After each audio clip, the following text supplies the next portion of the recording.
Yo, what is up, guys? I hope you are having a great Saturday. It is the African R6 League Saturday Night Siege once again, but today we have a little twist. We have a little bit of an extra spiciness added on top here because, ladies and gentlemen, and everyone else, we are supporting a great cause this evening. A really, really great cause. One that I seriously hope that you will get involved in at least a little bit. It's one of those causes that you don't have to necessarily financially donate to, but just getting the awareness out there and getting involved is a huge part. So if you haven't noticed already, it is going to be the hashtag Kidney for Shaz. And just for a little bit of context, Shaz plays CSGO for ATK, and she needs kidney. That's basically the bottom line here, and she suffers from a very particularly nasty disease known as lupus. It's something that I also personally sort of have a little bit of experiences. My mother also has that particular disease, and it is quite nasty. And so anything that you guys can do towards that is incredibly appreciated. Everyone's been so good. We've been doing so well lately. Lots of people have donated. Lots of people have gotten behind this thing. So if you can too, if you haven't already, please do so. It will be the world to her and of course everyone else. So yeah, so if you haven't gotten behind that already, please do. Maybe just check it out, get involved. Literally just you putting your eyes on there is enough. Just spreading the awareness out there. And if you do want to contribute there, if you are so moved, there you can type exclamation donate. I think in the chat, I believe it is exclamation donate. Just correct me if I'm wrong there, and that'll give you the donation link. You can go ahead and do that, and then it'll give you a nice little notification there on the stream that you have done so. So that will be really cool. Now, we are ready for the game here. It is going to be ATK versus Carbon, and we are here on Cafe Dostoyevsky. And we're just waiting for these teams to be ready here. And then we will get right into the game. So let's see if we can't do that. Bow! Oh, hold on. Just gotta go and edit that out.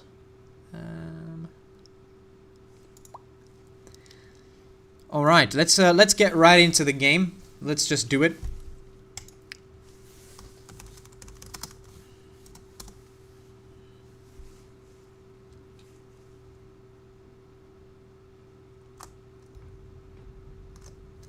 All right, cool and cool.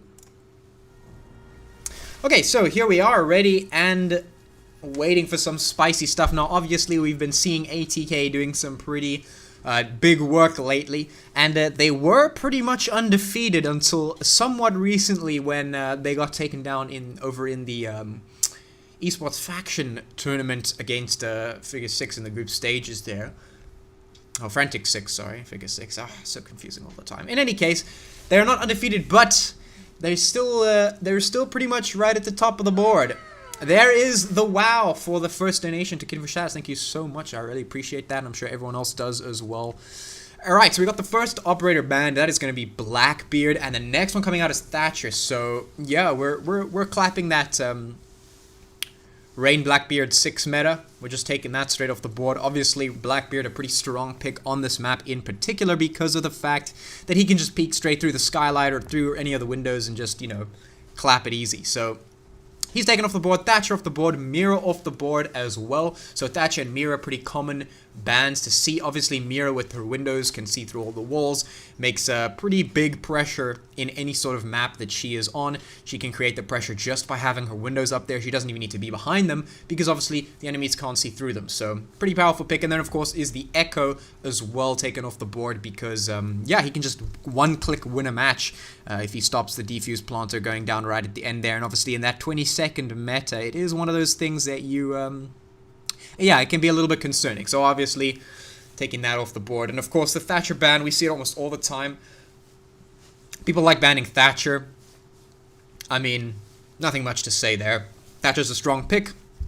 And especially with the new operators coming out, if you guys haven't seen that already, you can go check out my video on that at Patchwork Fennec on Twitter. You can go and check me out. My video is linked there somewhere. Or you can just go to my YouTube channel, check it out there, explaining all the new operators and the new stuff coming into the next update of Rainbow Six. In any case, we're going to be seeing Hibana 6th picked into Thermite.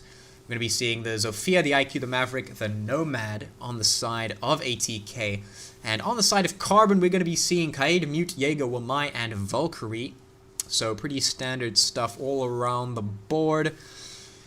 We're going to be seeing Sticks on the IQ. I can't remember if it was Leventus who was picking up the IQ before. But all I know is that ATK is incredibly capable on the IQ operator right there. So I'm not surprised to see that coming out. Pretty strong one, especially if Thatcher's banned. IQ is pretty much the go-to. And yeah, there it is. In any case, we're going to be seeing that third floor defense coming out first. Looks like they're having a game bug.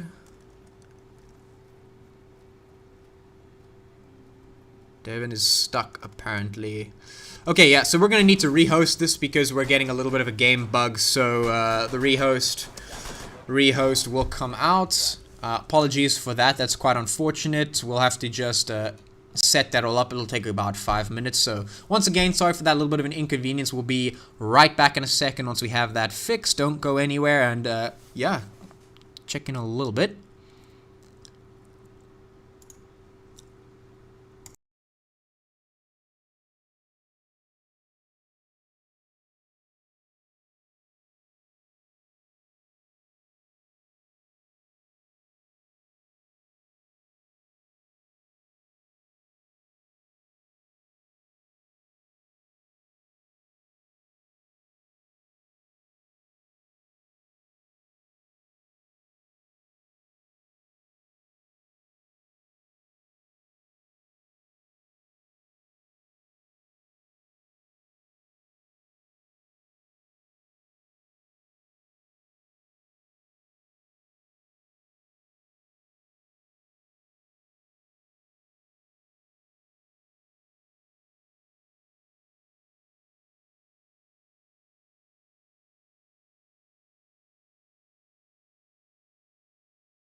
Okay, we are back after that quick little rehearse there.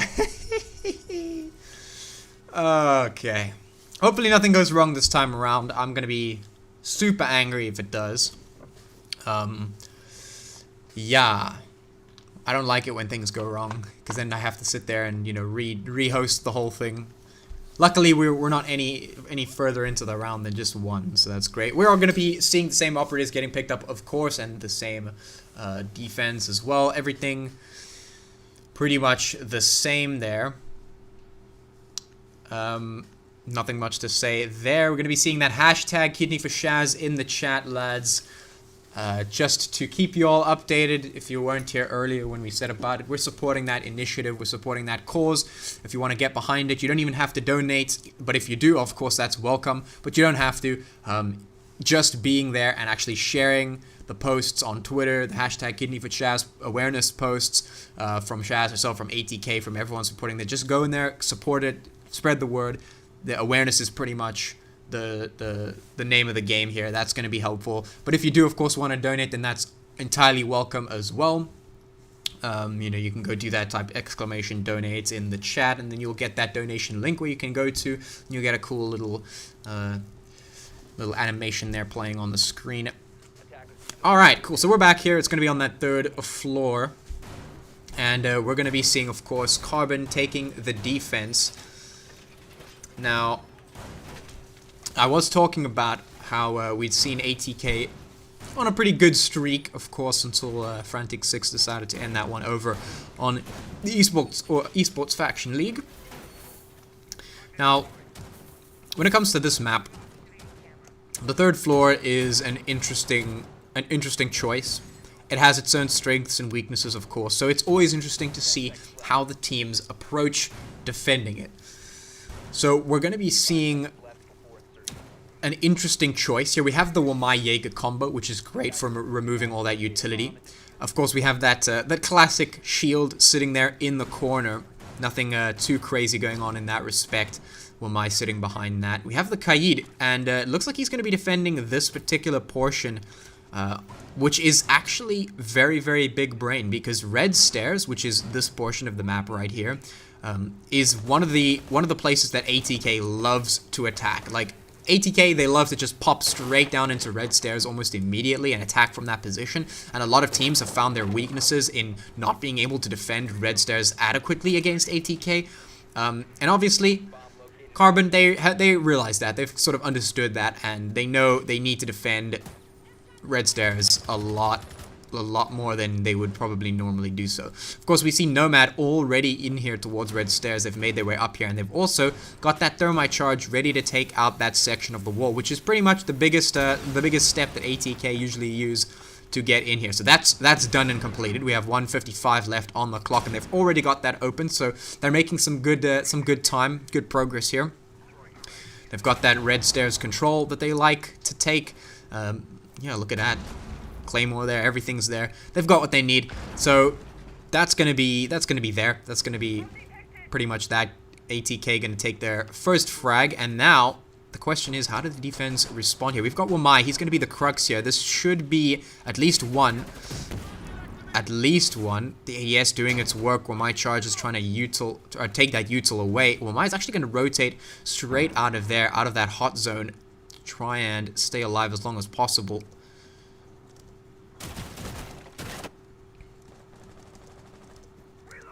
So we got Thermite opening up that wall there, and the rest of ATK positioning themselves to try and get something going here. We see Leventus trying to get a cheeky peek through this hole. Might catch somebody out, not yet. Very, very passive holds coming out here from Carbon, and a very interesting line of sight actually from the Valkyrie. Gorza's in the perfect position here, might be able to take down the Valkyrie, but if he doesn't clear the angle, Valkyrie could just clap him. So, ooh, brilliant teamwork there coming out from ATK. Leventus going to be the one to cover Gorza there and just take out the Valkyrie before any damage is done. So that's already favor on the side of ATK there. We see, ooh, it's the Jaeger peeking as a double peek. Minted and Mystic going to get the shots. Maverick goes down there. Now it's JMS. He's able to do nothing. It's going to be Carbon with the first round defend win, and it is going to be one of their players missing, but I'm not sure if we can do another rehost. We might have one more. I'm not 100% sure how the rules work. I know that they could potentially or technically have a second one. I'm not 100% sure what the rules are, but they haven't asked for a rehost just yet.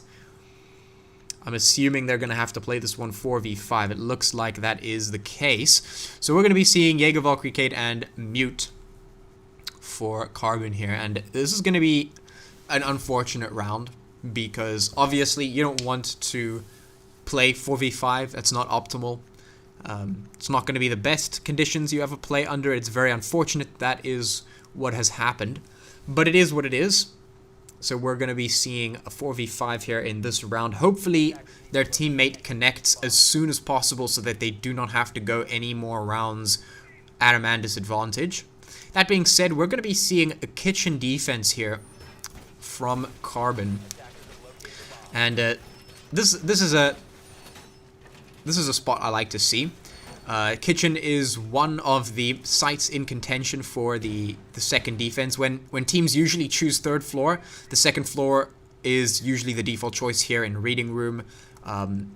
But Kitchen also is sort of one of the choices you can make. A lot of teams don't really like to go down here until at least the third time around. So yeah, I like seeing the Kitchen defense coming through here. It's one of my preferred sites for defense on this map. They have the Kaid out there doing the reinforcements, making sure they're not going to be able to breach straight through here. You can see that would be a direct line onto the bomb site if they could get through there. And yeah, JMS is going to be opening that one up. Nothing too crazy happening there just yet. The reinforcements are good, and Mute is going to be there to deny any of the drones from coming through. So already we see some pretty great util value coming out there for Carbon just to stop any sort of potential information gathering from this side. You can see, let's actually get down here and see ATK droning phase. They're just getting the information they need to get right now. It's one of the cool things about Rainbow Six. You don't have to rush straight in. I mean, you can, but you don't have to. And sitting back and taking your time and thinking about the process is the name of the game. It gives you a hand up, or the upper hand in the game. So just taking their time, making sure they have the information they need to continue forward. Going to be moving forward into the rooms here, taking control of the map as one does. So they've taken that third floor control already. They've pretty much swept it clear. They're moving down to the second floor. And it's this slow, methodical sort of process that I really, really love to see coming up from ATK. And I really just have to say it again. I love watching ATK play, because they play at such a good, high quality standard that it's a joy to see, you know, to watch in terms of sort of this community. Because this is sort of the stuff that you want to see, right? This is the stuff that you want to see coming out from competitive teams playing Rainbow Six. You know, you want to see the slow process, the thought process, the sort of strategic and really competitive approach here. So yeah, that's good to see. I love it. I like when it comes out. We're gonna see, of course, a takedown Mystic for the first frag, as Thermite is opening these things up. And there it is, Sticks doing the work. This is pretty much what I've been talking about on the IQ for quite some time. IQ can just play vertically, take out all that utility with her gadget. Now, of course, Canis is going to be knocked here. Will be picked up, but the gunfight is just very tight right now. The bullets aren't landing, but finally it's going to come through. Kaid is there for the refrag and will be able to pick up. Oh, it won't be able to pick up. Never mind, and actually loses the fight as ATK takes down. Leventus is going to be the one to take down the rest of that squad there. And that was a little bit of an interesting fight there. They're pretty much all centered around this bakery area. Interesting stuff. But I mean, as I was saying, this is what I like to watch ATK do, right? A lot of the teams that you'll see, and we actually did see this today in a previous match that I was casting earlier, that some of the teams, they just see the bomb site and then they'll run straight to the bomb site and jump in and then just go to the bomb site, and then that's it. With ATK, they have a far more clean approach, if I can call it that. They'll start, if the bomb site is on the first floor, they will start on the third floor, clear it out, move to the second floor, clear it out, and get to that third floor so that they have full map control. And if you give it to them that way, they will take it. They will take that map control and they will utilize it. And so one of the most effective strategies at playing against them is playing for map control.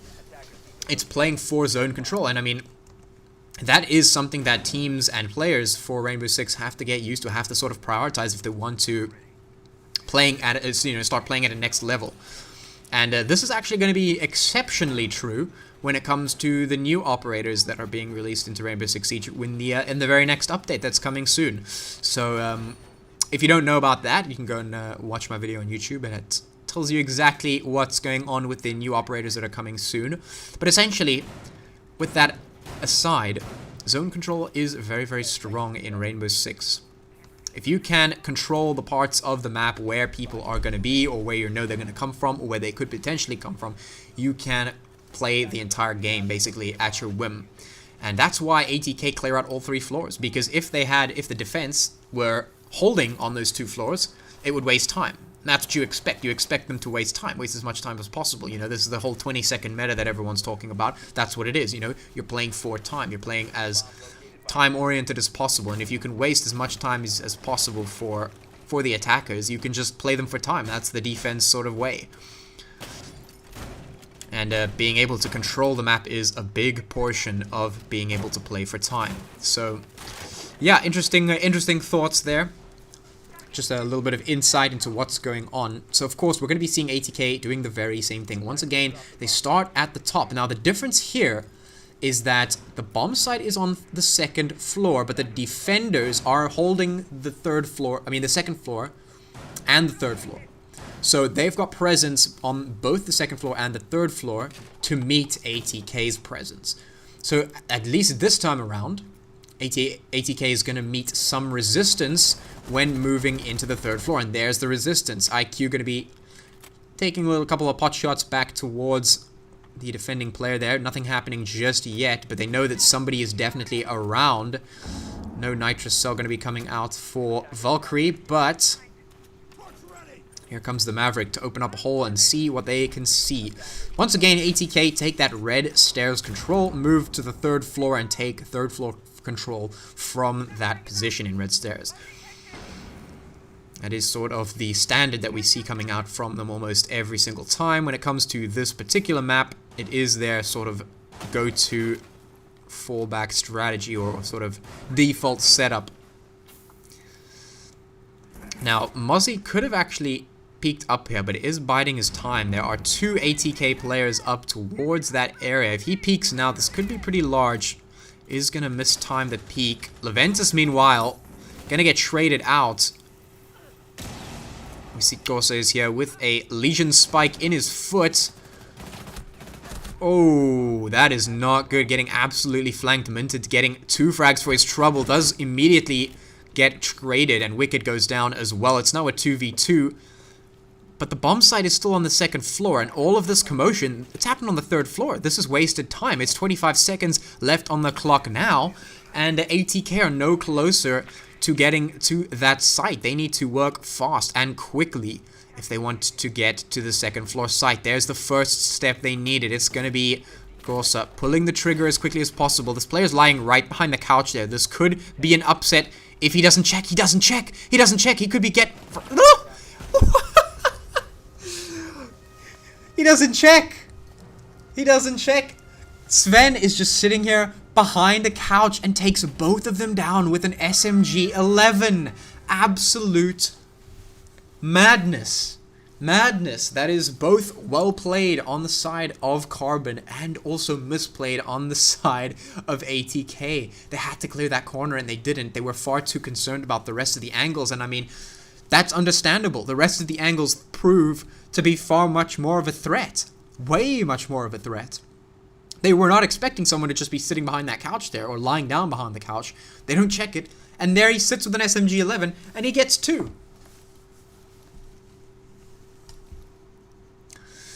Oh boy. Well, if this is going to be the start of the match, then I'm really keen to see the rest of this. Now, we are going to be seeing a pretty spicy third floor defense coming out once again. And Yeah, I won't speak to the success on this particular bomb site just yet. We haven't really seen enough clashes here just yet to say for certain. But we are going to be seeing a pretty standard setup. We're going to be seeing the Jaeger and the Wamai coming out there for a lot of utility denial. And of course, comboed with that is going to be the Kaid and the Mute. Great thing about that is that the Kaid and the Mute work pretty well together as well. Kaid can obviously reinforce the reinforced walls with that hard reinforcement, but of course, so can Mute. So Mute can also do quite a bit of work in terms of hard reinforcing a wall, but then on top of that, Mute can also deny those crucial drone spots. So stopping those drones from getting onto site and revealing that crucial information there. So that is the power of those two combos there. And of course, that Valkyrie coming out gathers information for the team. You know, you can just pop those cameras down, get some crucial information for the team. So a pretty beefy setup we've got going here for the side of Carbon, who are in the lead by 1 round so far. So they're looking to extend that lead, looking to take ATK for as much as they can. Of course, ATK being that sort of scary team that you don't really want to fight against. So, of course, being able to take them to any sort of competitive level is a really great feeling. Is, of course, what you want to be aiming for. And a lot of teams have risen to the challenge, which is what I love. Meanwhile, Kane is going to get the first kill onto Minted there. And followed very swiftly by James getting through that hard reinforced wall. And once again, ATK, they take that red stairs control and they come in from that area. Now, Thermite is going to be challenging here. It gets downed, but not out just yet. Kaid is going to be there trying to get things done. Zofia just trying to cover for the teammate. Sven goes down, so it is going to be Mystic and Dvin against the entire 5-man stack of ATK. And this is a much stronger or more familiar ATK that we've seen. So far, Carbon 6, they've done a really good job of taking ATK out. But how long does it last is the question. Of course, we have Mystic and Dvin. However you say that name, Dvin. Dvin. In any case, let's see if Mystic and Dvin can actually do it, because this is a tall order. It's a 2v5, and ATK have their sights trained on all the angles. They're going to have to land some perfect headshots in the next 45 seconds. There it is. Mystic gets one, but it's not going to be enough. Valkyrie goes down, and it's ATK. They get themselves that equalizing round. It's going to be 2-2 now.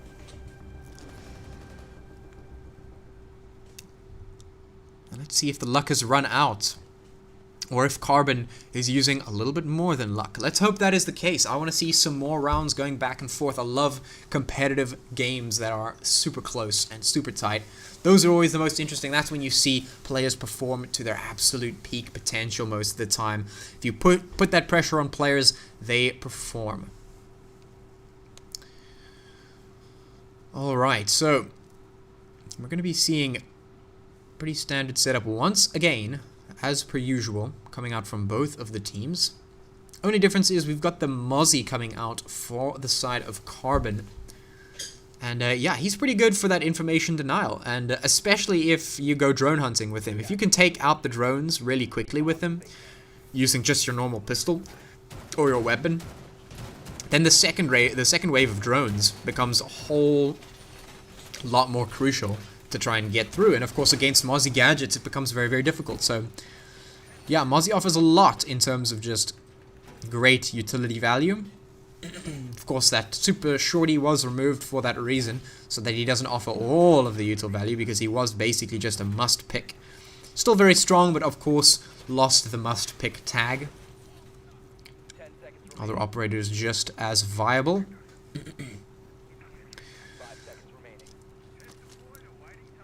It is that third floor defense here, so we're gonna see they have had some pretty good success here, but not the greatest, I guess.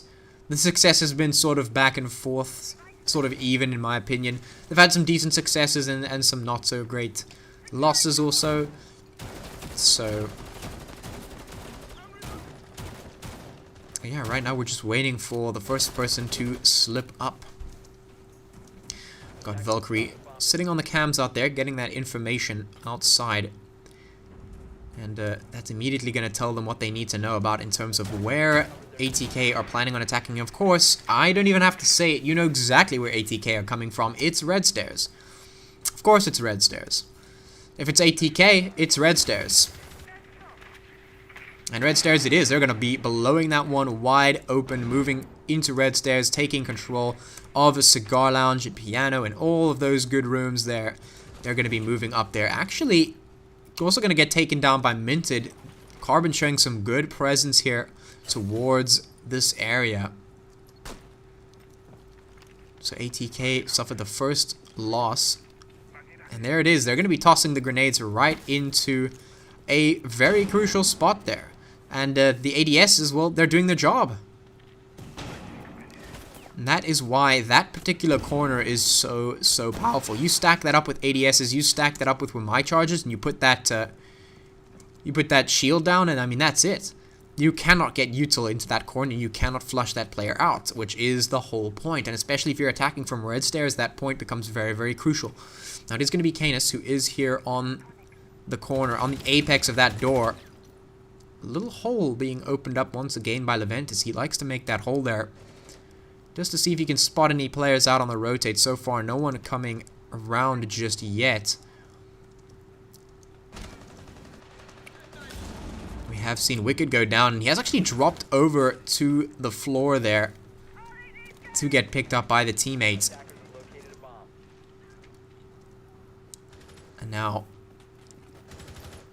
we need to see what is going on here. So we're going to watch this from the top view as Thermite blows up this particular wall to try and flush any defenders out of that Ice Locker position. Meanwhile, Leventis going to get a nice shot onto Wicked there. Mystic, oh, so close to JMS, and right there is where it falls. JMS goes down. Mystic takes another one, getting super value from this position. It's going to be the IQ getting taken down as well. What is going on? It's Leventis, last one left alive, or barely alive, has to pick himself up because there is nothing else he can do. It's 8 seconds and ATK have not made the moves they need to make. He's just going to nade himself for the fun of it.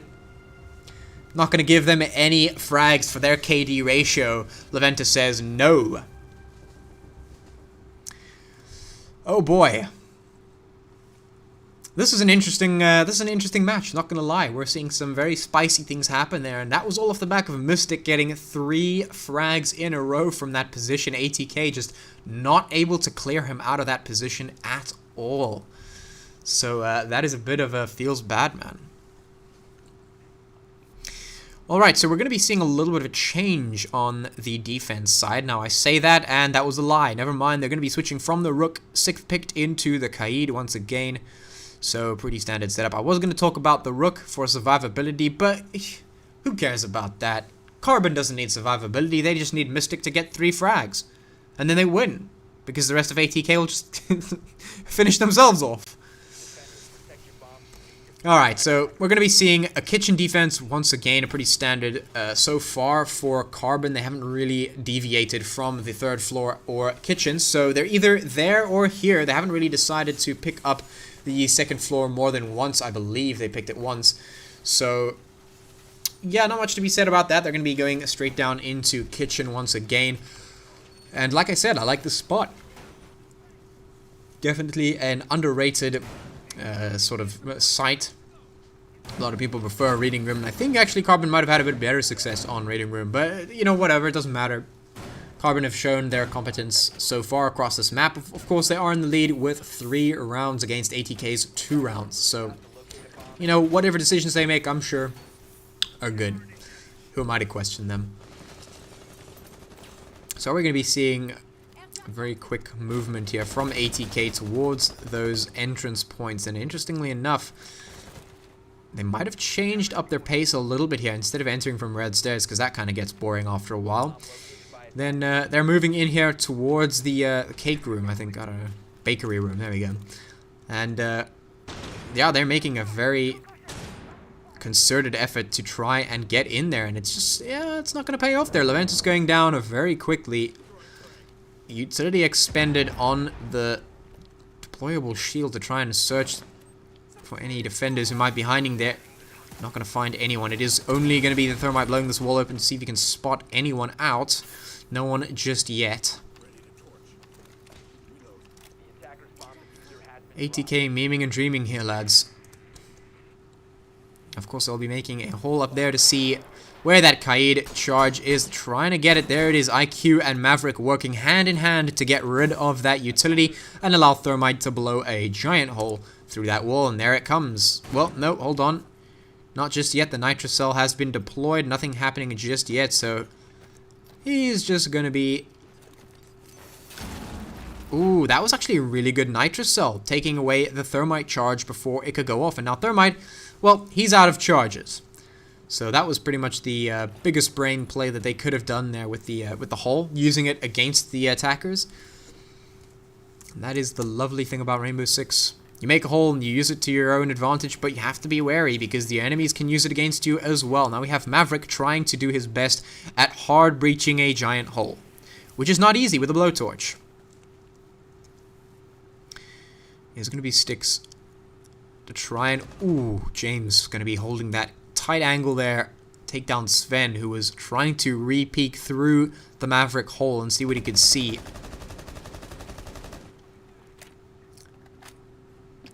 Now, they're moving in, blasting away, just absolutely expending their mags to open this wall up. And this is the power of being able to deny hard breach. And this is why hard breaching is so important. And this is why we see Thatcher banned almost every single time. There it is. Going to be Sticks getting the one onto Minted. Going to get traded out immediately, though. Gets taken down, very unfortunately. Was on 5 HP though, so it was inevitable. Oh, brilliant peek there coming out from Thorsa, catching Mystic completely unaware or unsuspecting. James gonna get that diffuser down as Maverick tries to get something, gonna get peeked from a completely different angle. Devin gonna take two and Wicked gonna clean them up, and this is Carbon getting another round, and ATK just not able to pull it through once again. It's gonna be Carbon pulling this one out. Now we are going to be switching sides going into that second half. It is 2-4. Not a bad score. Certainly not a bad score. But yeah, this is the first time I think that we see ATK really on the back foot to the point where we have to start questioning, can they hold on to this one, or has Carbon 6 found their kryptonite? That is the question here. Of course, in the second half, it's going to be a whole different set of questions because, well, we've seen ATK on defense, and oh man, this is going to be a show, ladies and gentlemen, and everyone else. This is going to be quite a show, if I do say so myself. So we're going to be seeing ATK picking up the third floor defense right here for themselves. Their setup is going to be Lesion, Smoke, Maestro, Jaeger, and Valkyrie. Now, usually I talk about operator synergies here. When it comes to these operators, the only synergies really that are going on here is the fact that Lesion can slow people down, Smoke can slow people down, Maestro can slow people down, and Jaeger can slow people down. All in their own way. Basically, Lesion, as soon as its traps are deployed, if an enemy walks over there, they get slowed down. They take damage. They have to fall back out of the angle. Smoke, his grenades create a pressure point in a certain area. They do damage with the gas grenade, so obviously you have to fall back. Zone control. Maestro, his cams, they do tick damage when they laser beam people. That pushes people off a zone. Once again, zone control. Jaeger's ADS, you pop that down, the utility goes bye-bye, and there we go. You can't push further. Once again, zone control. Of course, we have Valkyrie coming out as well, and she can just get the crucial information, that little bit of extra info that they might need to get the rest of the job done. And basically, all that does at the end of the day allows ATK to get frags. That's what they like to do. They like to get frags. So we'll see if that works out for them. Of course, on the other side, Carbon, they're going to be picking up the Thermite, the Zofia, the IQ, the Nomad, and the Buck. So a pretty standard setup once again. We see it pretty consistently out here. Of course, that Buck being a new pick for this match, but not really a new pick overall, really. We see Buck coming out quite a bit for his soft breaching utility. You just blast the hell out of soft walls. It's great. Feels good, man. Now we're going to be seeing Carbon taking out a page from the ATK book and dropping immediately into Red Stairs and opening it up. So, yeah, they have that control now at least. And they're moving in a very sort of ATK-esque fashion, moving in towards the corner there. But this time, Leventus fires back, and that is how you counter Yuto from that position. You don't just hide behind the shield. Oh no, you throw nitro cells from about behind the shield and blow your enemies up instead of shooting at them. And that's what it's gonna be. It's gonna be Sven going down on the side of Carbon, putting them at a man disadvantage for the moment.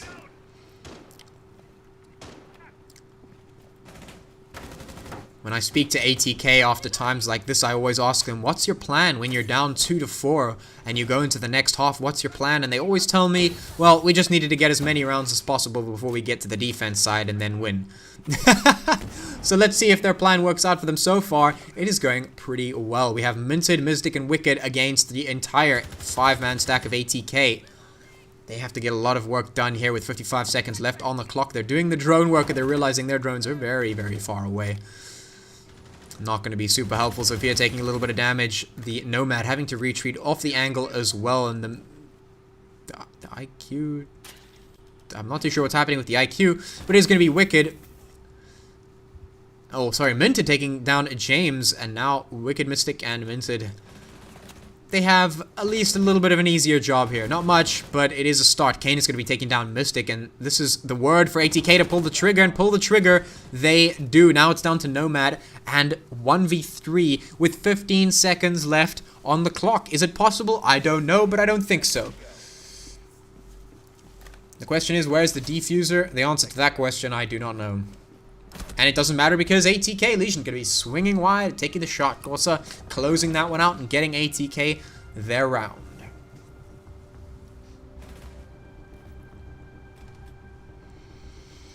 Yep, I told you this was going to be interesting.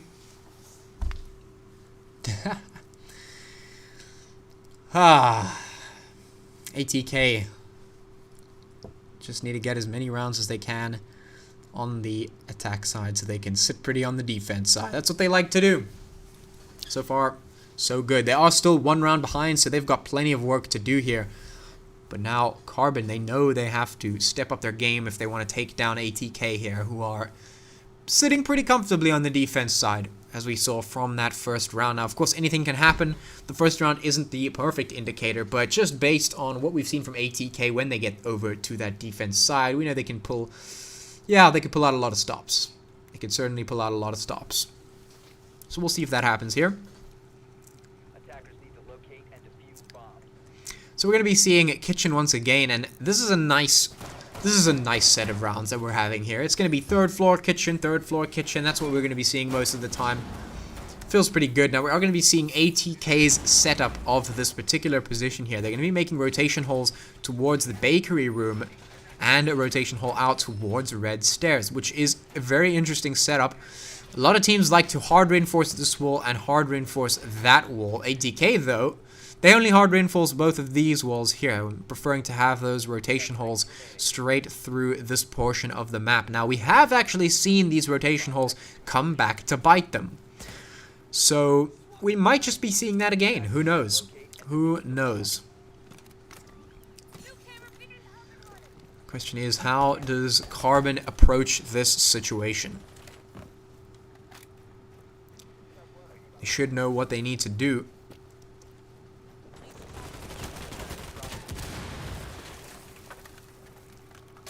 They are entering through this garage area here, which is an interesting take. Definitely not the ATK style of just clearing every floor. Instead, moving into the fridge side of the kitchen. And moving in through that garage door there. Service entrance, I think it is called. So they're moving in from that side, and of course Wicked out here towards that particular side as well. And I don't think we have anyone else on that side. No, the entire stack from Carbon is here on this side. They are moving upstairs as well to try and gain a little bit of verticality over this map and potentially use it against ATK. We'll see if they can do that. Now, I just noticed they have a Kali on their team. Not going to be doing so much work right now in this particular regard, and that is because, I don't know why Mystic is always in this position. That's a little bit of a glitch, but it is what it is. Back to the Kali, though. This is a very interesting pick because usually we make a lot of arguments for why she is viable, and I certainly believe that she is somewhat viable. If you can pick up a good Kali strat, you could do some pretty spicy things with it.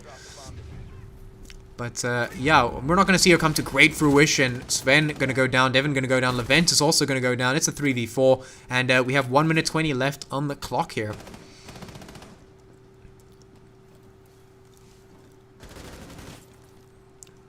So we're going to be seeing ATK playing very slowly. They know they don't need to do anything too crazy right now. But meanwhile, on the side of Carbon, with 1 minute left on the clock, they have to figure out how they're going to be pulling the trigger. Now, I don't know who's going to be first point of contact here, so I'm going to be switching it up. There goes the IQ. Going to get taken down immediately there. It's up to Wicked and Minted to try and get something done. Minted going to drop. Now it's on to Wicked. Doesn't live long. ATK, they're going to win round 8 and take another round on the board for themselves, equalizing this out with Carbon. It's going to be 4-4, and as you can see here, the scorelines are so much more competitive than we have usually seen in the past. 9 frags for Canis, 9 frags for Minted, who are leading the server right now in terms of frags. Very, very spicy.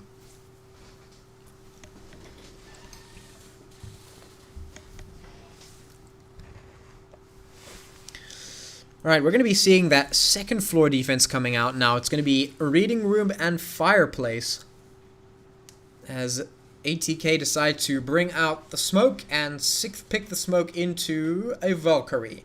Meanwhile, the Jackal is going to be sixth picked into the Thermite. Interesting stuff here. The Jackal could be a potentially very powerful pick, especially on this map where you might expect a roam. So it's interesting that they decide not to go with the Jackal, instead just stick with the Thermite. Of course, the hard breaching is very, very useful, so no qualms there. Now you'll notice ATK, they're not on this floor here. I'll show you what floor they're on. They're all up here, on the 3rd floor. But the bomb, you say to me, Patchy, the bomb is on 2nd floor. Why would ATK be on 3rd floor? Well, that's because they're doing a vertical hold. What that entails is basically you reinforce the floor above the bomb site, and then you hold that floor above the bomb site, and you blow open all the holes above the bomb site in the floor so that you can see down into the bomb site, and then you can just hold the 3rd floor and the bomb site. Now, why would you want to do that? Well, it throws a little bit of a spicy, because if the enemy team decide to just run straight onto site, then you can just shoot them from above. If they decide to full clear the floor you're on, you can take them on a more favorable site. You see, lots of people don't like defending the 2nd floor, but they love defending the 3rd floor. So why not just defend the 3rd floor while you're defending the 2nd floor, if that makes sense. So yeah, that is kind of the logical thought process going on here. When it comes to vertical holds, vertical defense, I like talking about it. Vertical defense is great, and I love seeing it get pulled off. I'm a big fan of it, so whenever it gets done right, it's great, and whenever it gets done wrong, we can always go ahead and learn from that. So it's always nice to see it coming out. Now we're going to be seeing how Carbon react to this. They must know that it is going to be a 3rd floor hold, and they are going to be appropriately responding, moving in to Red Stairs, and of course Cigar here, Nomad being straight up in the action. Followed swiftly by the rest of Carbon, who are trying to clear this out. Now, the great thing about vertical defense is that you can actually waste a lot of time this way. You see, one of the other benefits. One of the other benefits, I was going to say bonuses and then benefits, and it came out as something completely different. One of the benefits of a vertical defense is that you can actually not take fights. You can just show presence, that you're there, and the enemies have to address that presence. And then you can just fall back, and they hesitate. They waste their own time. And you can just fall back to site and then defend it there. That is one of the bonuses there of a vertical defense. Now, we are going to be seeing James getting the first frag there as he pushes up. Oh, this is just unfortunate. He takes his time. He lines that one up. Takes down Minted straight up from behind. Very, very unfortunate that he gets caught out like that. We're going to be seeing, oh, look at that. Twists and turns from Canis. And James going to clean it up. ATK, they're going to win round 9 and take the 5th round for themselves on the scoreboard. A great hold from them overall.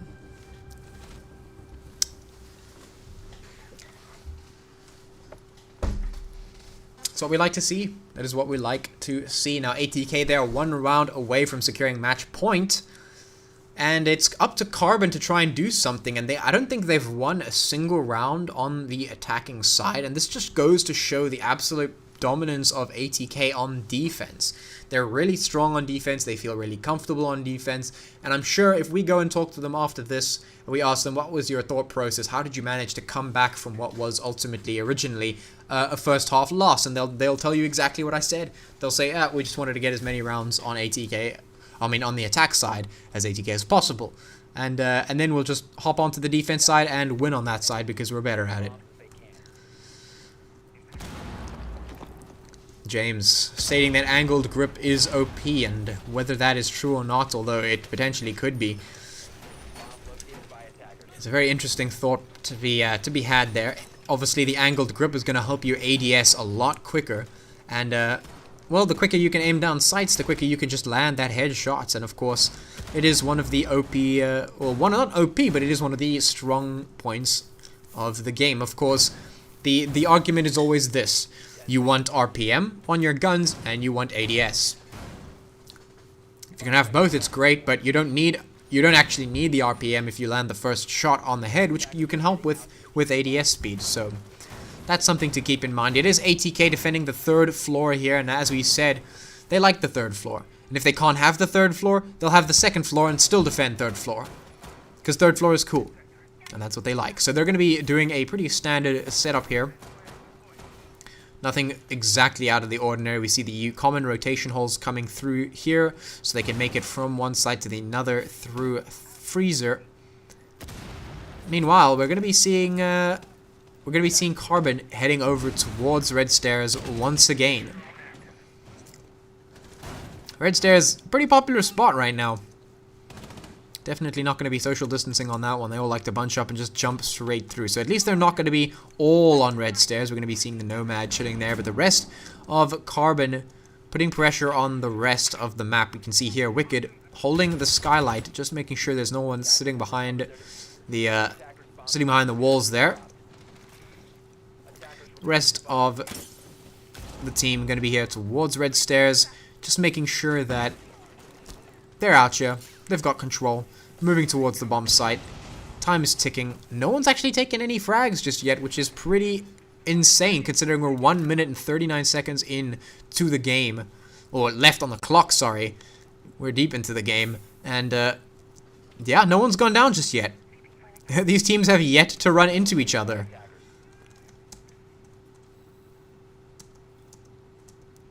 Oh, this bullet hole, very cheeky. Not going to come to fruition just yet. Oh, the frag's going to come through onto Smoke. Mystic going to go and get traded, though. It's a 1-for-1. And 1 minute and 10 seconds left. We can see also moving out. Stun grenade actually going to hit him. That's very unfortunate. He might get pushed here. A very smart hold from him, but it is all down to how the next couple of seconds play out.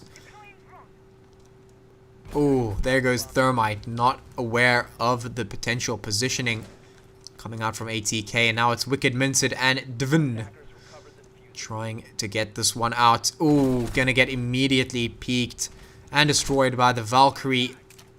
And now it's up to Minted and Devin to do something. Minted gets one at least. Devin could potentially get one here if his timing is right, but it isn't. There goes the bomb diffuser as well. Now everything's on to Minted. 1 versus 2, it's possible, but it's going to be difficult. Has given away his position with those shots. Maybe trying to bait someone into his crosshair. No one's come just yet. 15 seconds left on the clock now. Going to be difficult. 10 seconds left. Diffuser getting planted. This is going to be a quick swing. They're actually going to allow that diffuser to go down, and now here comes Carbon, but it's not going to be enough. Leventis taking him down. Canis does get knocked down, but not out. He will be revved before they go and defuse that bomb. But there it is. Good round from all the teams here. I think Carbon did really, really well in that one. They had it almost had it there. But just a couple of bad peaks, bad fights. And that's ATK getting themselves another round. And this one, I believe, is match point. So we're going to be at a very critical turning point in this match right now. It's 6-4, ATK, they need one more to win, and they're looking pretty strong on the defense side. It's Carbon, they need to figure out a way to topple ATK on the defense. They really do, because ATK are proving very, very strong. They need to come up with something. They need to change something up, so something has to give. The question is what?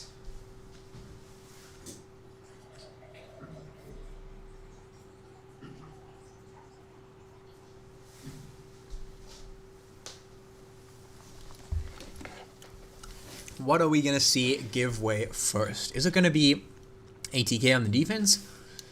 Or is it going to be Carbon? Well, that question comes down to how the teams play. Now, we're going to be seeing standard lineup of operators coming out from Carbon. Nothing too crazy. We're going to be seeing the Thermite, the Zofia, the Ash, the Nomad, the Buck. So plenty of soft breach, plenty of hard breach, and plenty of util. Meanwhile, on the side of ATK, a pretty standard setup. They pick these operators pretty much every single time. Now, it's going to be that kitchen defense coming out once again. And nothing much to say about this other than the fact that ATK has taken a slightly different stance in defending this one. They have put their Kaid charges on the wall here to hard reinforce it instead of making a rotation hole. And instead of reinforcing this wall, they just leave it soft. Nothing else too different about the defense, though. Other than that, of course. Now we are going to be seeing Carbon rushing in very quickly on the bakery side. Moving in, doing their drone work here to try and spot out what is going on here. This is going to give them some pretty good information considering ATK do not have any info denial. Oh, Canis. Mystic rushing in very, very quickly for some reason. And oh, Minted going to go down as well. The fight's gonna be won ultimately by ATK. The three players decide to rush into bakery and rush in the door for some reason. Not sure why they decided to do that, but they did decide to do that. And, well, we can see the result of that. Now it's Wicked and Divin left alive in a 2v4. And this is a round they need to win. If they don't win this, ATK win. ATK take the W. They are 6 points in their match point. This is everything or nothing right now for Carbon. They have to get something done.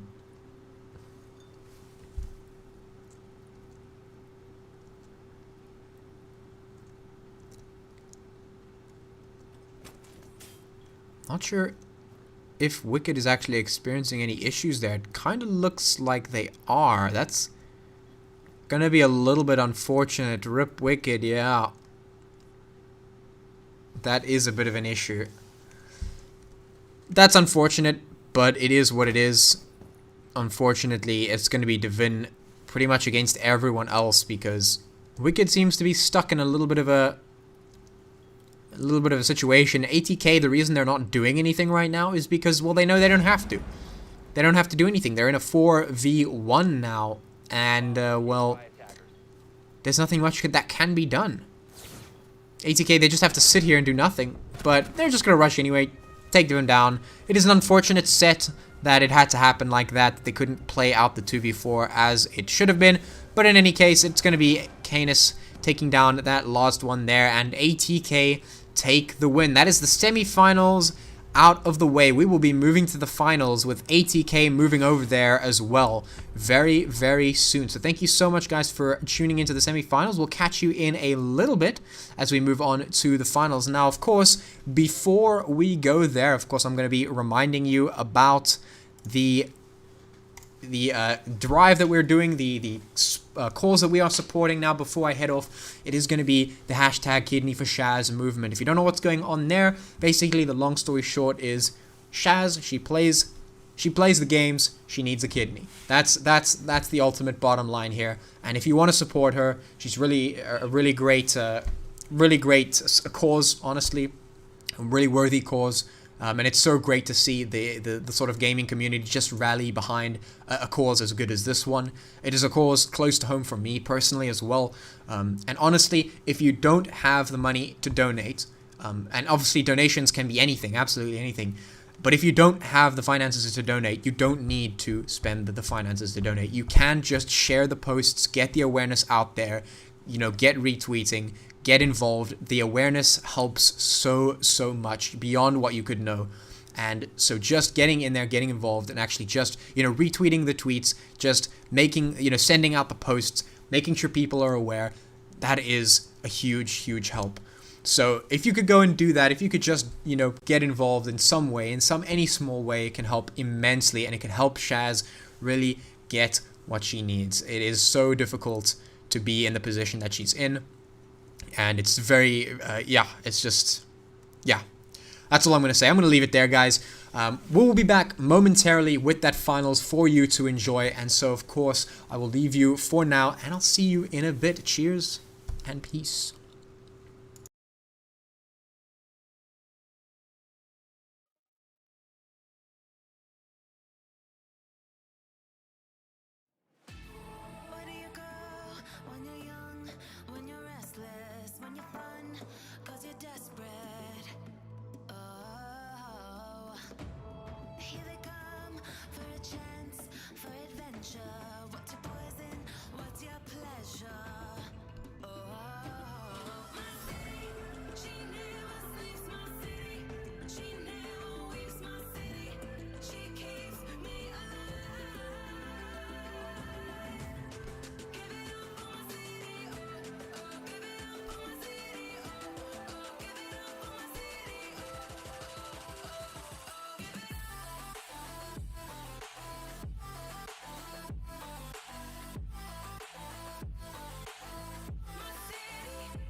only time will heal.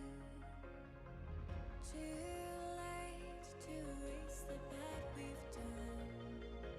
I wanna forget you. Let me forget you.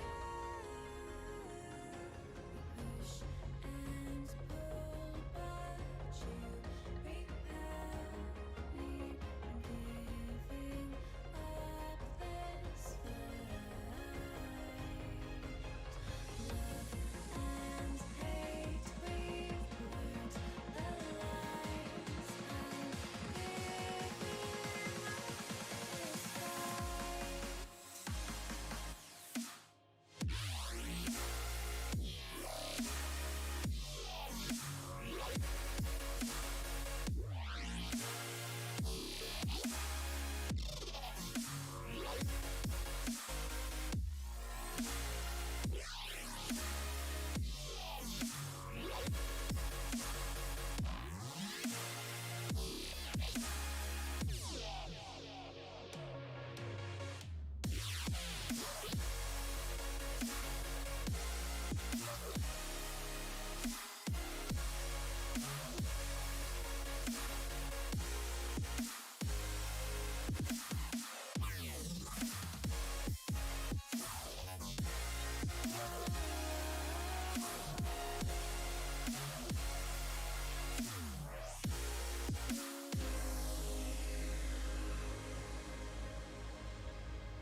On my mind, succeeded with hope, and you were sure I couldn't agree that we were meant to be. But our love is what they talk about in movies. Our love is what they talk about, Yeah, we were wild and free, and you know everything about me.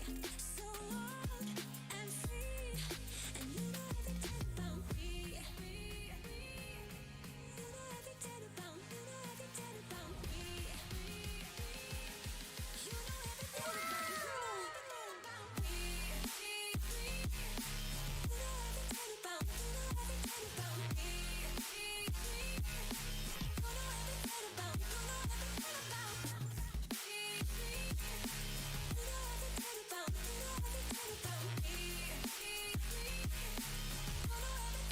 You know everything about me. Save me from myself. I really need your help. I'm going under. Save me from myself. All I really ever wonder is if I'm really going under. Yeah, we were wild and free, and you know everything about me. So wild and free, and you know everything about me. You know everything about me. You know everything about me. You know everything about me. You know everything about me. You know everything about me.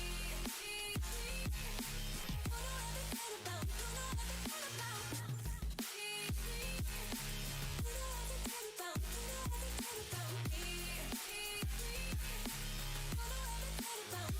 everything about me.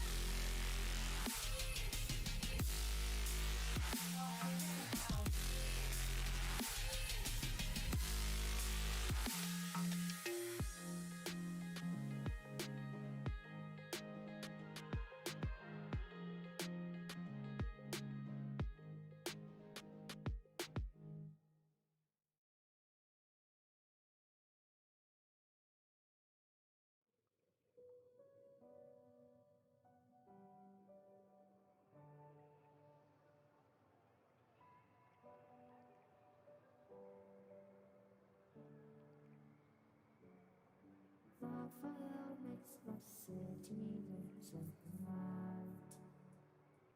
Close your eyes and just stay tight. We have to go. Stay with me while we leave. Don't worry, just believe me. This journey will relieve us. Stay with me while we leave. Stay with me while we leave. Don't worry, just believe me. This journey will relieve us. Stay with me while we leave. Stay with me.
and 1.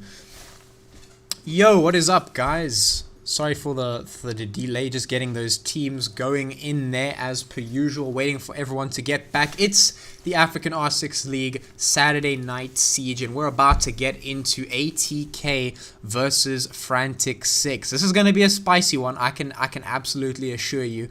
And yeah, so I'm joined here by my boy Kanye. It's me, your boy Patchy. You know what's about to go down. And before we get into the match, of course, I'm going to remind you about that Kidney for Shaz stuff going on there. If you don't know what that's about, well, let me just educate you real quick. We are supporting the Kidney for Shaz sort of movement here, the sort of like a hashtag that's come around. It's a big sort of deal there. It's a really important thing to get behind, someone in need, and the gaming community has been doing super well. You can type !donate if you want to get involved there. Also, you can just go ahead and sort of retweet the posts, interact with them, get it out there, spread the news, and yeah, so get involved there. It's a very worthy cause, if I do say so myself. Okay, let's get right into it. Kanye, let's tell us about what we see in. Yeah, great work there on promoting our initiative, but we have to get to the match eventually, and we get into it. Blackbeard, the first ban coming out from ATK. More than anything, that's just an annoying operator to take him off of the board. But Coastline coming out from ATK, that's a pretty weird one because we've seen ATK, they are really good on Coastline, to say the least. But it's one of those maps, they don't have a lot of the strats on, but Monty ban. Let's do that one quickly. Well, I mean, right now what we're seeing that little bit of a target ban there. We saw ATK wreak havoc on that Monty the last time they picked it up, and they don't want none of that. Absolutely none of that. Blackbeard taken off the board, Monty taken off the board, and Echo getting taken off the board as well. Pretty standard one, and then Maestro coming up as well for the ban list. That's just an annoying operator you really don't want to see. Figure 6 going to be a little bit sad about that one. But yeah, so we see some interesting bans there, not entirely standard, and especially we don't see that Thatcher ban. Now, we were talking about the Thatcher ban before, and we don't really understand it on this map. Well, we're not seeing it here, and we're seeing some other priorities being picked up there. So the question is, do you think we're going to see a Thatcher at all? Because we did see ATK pick up a Thatcher on this map and go nuts. Yeah, well, it's not on the board at the moment. Frantic 6 seemingly not tanking it, but Thatcher in the hands of a good team on a map like Coastline, where it's not really a default pick. I mean, you don't really have any hard walls to try and breach, or a lot of utility in the doorway to clear out, but specifically Coastline, if you can throw a Thatcher grenade on the roof of either Billiards or Hookah, you can take out all the utility in that room. So a team like ATK, I'm expecting no less from them at the moment, but heading into this matchup, ATK will be starting on defense, heading to Hookah, Billiards, the primary bomb site. See the Jaeger on the board, I didn't catch the risk, so I heard him pick and maybe see what it was. JMS on the Smoke, Legion, the Vigil, as well as the Valkyrie. I know ATK, they have a thing going on if you want to head over to JMS's stream as well. He's currently streaming this match. If you donate to him, money will obviously go to Kidney for Shaz, but also they will team kill one of their players. So if you want to mess with ATK a bit, head over to JMS's stream and play along. But yeah, nonetheless, Leventus on the Vigil, that's a pretty strange one. What do you think the reasoning is behind that? Well, I mean, we've seen ATK, they're pretty strong with regardless of what they pick, so I'm not surprised that they will just decide to pick up whatever it is they want. Now, of course, we do know ATK playing this one a little bit meany, a little bit dreamy, so, you know, maybe Leventus is just feeling himself. Maybe he's just like, you know what, we got this, it's fine, I'll pick up the Vigil, we'll go and do some spawn peeking there, we'll go and just yeet someone in the face for some fun, who knows. Yeah, pretty strange. One reason I'm really looking forward to this matchup is ATK, what we've been seeing from them is basically just a lockout on strat play. We've never really seen them on a back foot, having to rely on the gunplay. And, well, with them playing it as they have been in this tournament, it's looking like they will be playing gunfight, just relying on that pure raw aim, not necessarily as much their strat. So, ATK, I'm looking for some big plays here. Yeah, absolutely. So we're going to be seeing an interesting thing coming out here. The Hibana that we talk about quite a bit is going to be trying to be utilized there, but ATK, they're just going to shoot off those charges there. So a little bit of a spanner in the works of the Hibana trying to get through that wall. The pincer is coming in there, so they're putting a little bit of pressure onto those crucial holes there in the wall, and just kind of making sure they've got lines of sight towards the wall as the bomb site. It's going to allow them to put pressure on there and move forward to sort of take the map slowly. I mean, lines of sight is one thing, but if you can't even get onto the map, literally no player of Frantic 6 has entered the building yet. So at the moment, ATK definitely doing their due diligence, but Fish with the opening kill into Corza, that's a pretty big one.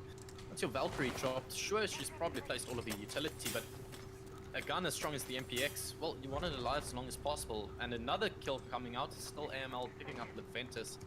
That's your Vigil column, that's your main roamer, and now primarily it's just your side players, your hard anchors left lost alive. Yeah, so this is going to be interesting. There goes Canis as well. It's just JMS and Styx now. Styx taking the fight, he manages to win it. Can't get a second though, will be downed and taken out. And now it's a 1v4 here for James. Yeah, it's already rotated around actually. He was situated behind that bar area in Billiards, Ooh. but he's dropped off. He rotated around in square, coming up the stairs, does get dropped by still AML, the IQ. LMG in hand, does get the final kill. Great headshot coming up from him. But yes, IQ getting the final kill, and I believe that was 4 players left lost life for Frantic 6. So ATK definitely not a strong opener. A team that you definitely expect a lot from, but at the moment they're definitely not bringing it. Yeah, and it's also interesting to note that this is the defense side, which they are quite capable on. So, you know, you want to be seeing them pulling as many rounds out of there as they could potentially get. So they're going to be dropping that first round on defense there. Not picking that one up. Frantic 6 picking up that first round. It's going to make ATK potentially reassess the situation. So the Vigil's going to be 6th picked into Wamai, which I think is a lot more strategically sound there. They can pair them Wamai with the Jaeger, as we know. We've seen the combo plenty of times now, pretty much all the time. Lots of util denial, lots and lots of util denial possibilities there. You know, you don't have to worry so much about grenades. You can keep holding a position for a lot longer of a time without getting flushed out. So that's a pretty strong combo there coming out there. And of course, they've got the Legion there to slow down the attackers from rushing in, and of course the Mute for a little bit of util denial, information denial. So yeah, a little bit of a changed setup there for ATK.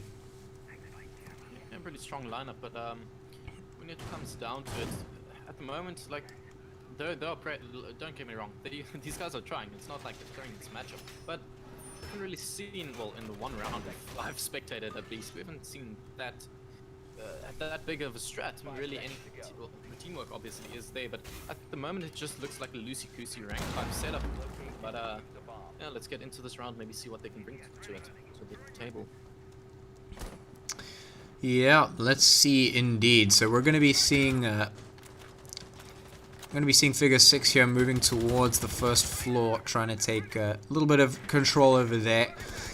Pretty standard stuff. Main window being taken out as well. Long line of sight being held.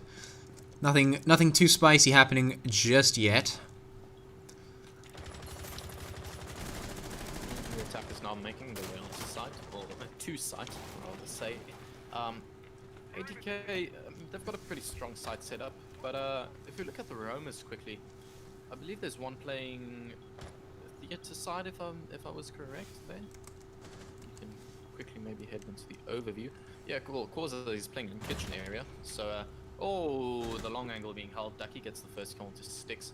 Great headshot there. That's definitely a tight angle that was held by him, but also now Ducky doing a lot of damage onto JMS on the Jaeger. So Ducky, for his team, has already opened up an avenue onto site by dropping that Legion, and now JMS taking so much damage. This is definitely not looking too good for Team ATK. Yeah, memeing and streaming can sometimes just, you know, dampen your capabilities, to say the least. So not playing at peak performance right now is going to be ATK, who've lost their first member and taking quite a bit of damage there onto James as well. They're going to be on the back foot trying to defend this one. 1 minute and 25 seconds left on the clock. And there goes AML. Canis gets a very important kill for his team. They followed up by Corza with the kill into Figure 6. Those are two really important frags, because now a lot of pressure on the defensive lineup is alleviated. You can now start to worry about individual players instead of just the pincers being held. So great kill from the two players there on ATK, alleviating that pressure. But also, that means that they've got a 1 up in the man count. They can now start to hold angles. They can maybe situate 1 on cameras or just play aggressive. So the attacking side now, they have control of Aqua, pushing into Billiards, but a great crossfire being held. JMS with the kill into Fish. It's a great headshot with the 416 carbine in hand. Lulu and Ducky, Zofia and Nomad left last light. Valkyrie is currently roaming down below. Does get dropped by Ducky on the Zofia. A double kill for him on the round. Now a 3-2 man count. The attack is rotating around to that hookah balcony area. As well, Lulu on the Nomad currently has the diffuser in hand, pushing from this Aqua area. Yeah, right now it's a 1v4. That's not gonna help. He goes down immediately. James just gonna take him out. ATK take the round, pulling themselves out of that little bit of a shaky start there. Just making sure they still got it, making sure they're out here getting the round in at least. So we're gonna be picking that one up, and it is gonna be 1-1 now as we head into round 3. Yeah, no, what I saw there from ATK is they lost the opening gunfight, but I've been talking about this so much in the past, is you can never really write a team out in Siege. They can always be this insane clutch, or a 1v5 ace clutch for that matter. And especially ATK, I mean, these players, they are pretty insane to say the least. So never write a team off, and we saw exactly that. We saw the 2 roamers on ATK getting very influential picks, alleviating that pressure and then bringing it down to the anchors on site, being able to clutch it out. So great teamwork there coming out from them. See what they can bring, heading to, I believe it is kitchen service now, if I was correct. Yes, indeed, heading to kitchen service now. Yeah, so defense are going to be bringing the Doc, the Legion, the Smoke, the Jaeger, and the Valkyrie there. Interesting stuff that we don't see a castle. I think we did see a castle. I'm not sure if it was ATK or if it was actually Frantic 6 who might have brought it out at some stage in the past that we saw bringing out the castle and doing some rotation reinforcements there to just sort of block off any potential pushes from certain areas. We're not going to be seeing that this time around. It is going to be a Doc instead. Now, I'm not sure if that's a meme pick right there. Can't really tell. Could be, could not be. Maybe they're just using it for that longevity, long life there to try and just stay in as long as possible. Maybe juice up, do some crazy spawn peaks or something. Whatever the case is, we are going to be seeing that Doc. Everyone else there, pretty standard play. ADS is on Jaeger, Valkyrie for the information, Smoke and Legion for that slow. And yeah. Yeah, like you said, the operator lineup is pretty linear, but the play, where the players are currently situated, is definitely, it's not linear. I mean, these guys, they have 2 currently stacked inside of Sunrise, 1 on the stairs, and if you look at site quickly, only Smoke is situated on site. So JMS has now joined them, but this is definitely looking like a very loose site hold. If Frantic 6 can read into this, maybe go for an early push, they can definitely get this, but Leventus just saying no. MP5 ACOG in hand gets the great headshot onto Fish. That's the Ibana drop, your only hard reach on the board. JMS seemingly got a donation, I believe. Oh, there it is. Yeah, that team kill is for Shaz. For Shaz, lads. ATK take one for the team. If you want to see a little bit more of that, go ahead and of course jump into James' stream and yeah, get donating, get supporting. Of course, you can do the same here if you click exclamation or type exclamation donate in any of the stream chats. You'll be able to get the link there and go support. Otherwise, just interact with the tweets and get stuff rolling. Share it with as many people as you can. Get the info out there. Will be super appreciated. So we're going to be seeing Ducky taking down JMS there, and Figure 6, they're moving on towards the site slowly. There goes Legion. ATK are falling 1 by 1. Yeah, the Smoke tower they're playing on the top floor does a lot of damage onto Figure, now on essentially 1 HP. Anything touching his body can kill him.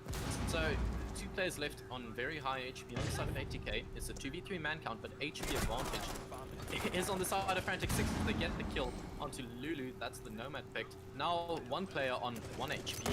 Still AML on full HP, but the Doc is able to raise himself back up to full HP. So now side control still in favor of ATK. As well as Canis on the Smoke, he's still situated top floor. So with 50 seconds left on the board, sure you have the diffuser, but you don't have side control. you don't even have map control. So at the moment, ATK, they're definitely are very well situated to lock out this round. Yeah, not to mention the fact that that's the power of the Doc here, being able to just res up back to full health. And yeah, you can just sit there, health advantage now all the way. But it is going to be the one going down. Leventus is going to be, is he going to win the fight? Almost does it. The Doc, fully juiced up, is going to be able to sit around for so much longer. AML trying to get that diffuser planted. It's a 1v1. Ping's coming out onto the IQ. He knows it's planted. He can just bait this out maybe. But Leventus, he's taking none of it. He knows it's most likely going to be a fake. He wants to play this on time. IQ now juggling into the angle. Does get the kill onto Leventus. A great kill coming out from still AML to lock that round out for his team. And that was almost a very great clutch from both the Doc and the Smoke, but eventually just coming down to that gunfight. Frantic 6 are able to win it, but you've got a question. Was that maybe the TK that ruined it for them? I mean, the TK will definitely be a big factor there because, you know, ATK are a team, they know how to play together, they play together well. Losing a player like that means you have lost a lot of control over the map, means you lose a potential refragger. And of course, as soon as we saw JMS get that team kill, JMS actually went down not so long after that, or he did go down eventually. And so obviously there was no teammate there to support him, any play for any refrags, get any sort of value out of that. You know, at least you want to be trading one for one. So taking away a player just straight off the bat like that is definitely going to hurt. But ultimately, at the end of the day, you know, that was it came down to a 1v1 clutch, and AML, well, he pre-aimed that one perfectly, pulled the trigger perfectly, played it one, got the win, and yeah, so that's going to be the round for Frantic 6 here. We're going to be seeing Kitchen once again here for ATK, except this time we're going to be seeing the Clash coming out for James. Now, this could potentially be another meme, but, you know, maybe not, who knows. Maybe they're just playing this whole tournament as a meme, just memeing around, doing whatever they want, not taking it so seriously, which can be important, you know, for a team like ATK, where we've called them, you know, super team in the past, powerhouse. You know, we know what they're trying to achieve. And if you don't know what they're trying to achieve, you can always go and head over to the Bare Bones podcast and listen to us talking to the captain and JMS from ATK team there, talking about what their goals are, etc., on forming this team. But of course, we know they want to go international and they want to do a whole bunch of stuff, so they're going to be putting in some big work. So right now, you know, being able to take a little bit of a chill pull and just play for a little bit of fun is actually very important in terms of like a little bit of mental health and just longevity of competitive players in the game. ATK, TK is quite Yeah, couldn't have said it better myself. Fish actually with the opening kill, that is outside of pool entrance, I believe, getting the kill into Causa, onto the Valkyrie. Gee, what is that Doesn't look mouse like sense? Causa's having too good of a game. And he's 1 for Look at 4. this mouse sense. What is going on here? JMS, ATK. some pretty high DPI there. I mean, from my perspective, any DPI basically is low. I play on 3000 DPI, so Yeah, I think I used to play on like 6,000 or something like that. I tuned it down. okay, It's just one up from there. it's now on 1,600 though. But yeah. Yeah, a bit more modest. But Legion, he's currently situated outside of this hookah stairs. A great double kill for a Leventus. Just wide swinging on those stairs. Gets caught to IQ and the sledge. Goes for the triple. The impact there coming out. A lot of damage done onto the Zofia, finally getting the kill. A triple for Leventus on the round. Lulu answering back the kill onto JMS. Now a 3 onto 2 man count. Lulu just dancing into these angles. Does a lot of damage onto Canis on the smoke. But a 3 to 2 man count still in favor of ATK. But as I say that, Leventus goes for the aggressive play, looking for that 4K. Does not find it. A lot of damage done onto Lulu, however, but Lulu able to flick up and get that kill. Now a 2 onto 2 man count with diffuser in the hand of Lulu. Yeah, that was just perfectly played by Leventus up until trying to go for that 4K. Obviously very low HP, not able to pull it off. Lulu on very, very low HP as well here. It's going to make it very difficult for Frantic 6 to be able to just edge their way slowly into sight. It's going to be pretty difficult to pull this one off, but not impossible. It is a 2v2, and some well-placed shots could easily win them this round. So Frantic 6, they got a lot of work to do, but this is entirely winnable here. We're going to see Hibana opening up the wall, try and get an interesting angle to try and peek over to Canis and Styx. So this could potentially be a little bit of an extra pressure point that they don't need. So far, nobody going down. There's Lulu doing damage, and it doesn't matter if you're on 4 HP. If you're going to get the headshots, going to be answering back. There is Styx and Lulu now against each other in a 1v1. Styx with a slight health advantage, but once again, if the well-placed shots are there, it doesn't matter. Yeah, the ARX on Nomad does about 30 to 40 damage, so one bullet from either of these players will kill the other. Jaeger just playing this oh so passively on the prone, waiting for the play to come out from the Nomad. Eventually the Nomad will start planting. Well, she has to start planting. Either that or you go for the kill. The flashbang does come out. The plant does go down. 4 seconds left on that timer. Styx is just playing it passive, expecting a fake. Oh! It is not a fake, however, and Nomad wins the gunfight. A great shot coming out from Lulu with that ARX to land the bullet onto the Jaeger, finally getting that kill and locking up the round. Oh my That is word. just, the proof is in the pudding. You know, I said that some well-placed shots doesn't matter, but I mean, that is the epitome of exactly what I was talking about. It doesn't matter if you're on 1 HP or 100 HP. Even if you're on 1 HP, if you get the headshot, it doesn't matter. If you get the shots in, it doesn't matter what HP you're on, and that is literally the proof right there before your eyes, right here, as Frantic 6, they win another one. Yeah, and at this moment I can't say anything, but Frantic 6, they definitely deserve this lead. I mean, it's 3-1 at the moment, and these guys have been playing exceptionally well. I mean, if you look at that previous round, they were at a back foot, those early kills coming out from Leventus. But they were able to answer back, just the gunfights from these guys, somehow able to top the players of ATK. And that's something you definitely can't say for each team. Yeah, I mean, absolutely. Look, the question at this stage actually is a very interesting one, because ATK, they've had a near flawless record in terms of being able to win these tournaments and whatnot. And the only time that they were toppled, the only time that they have been defeated is against Frantic 6.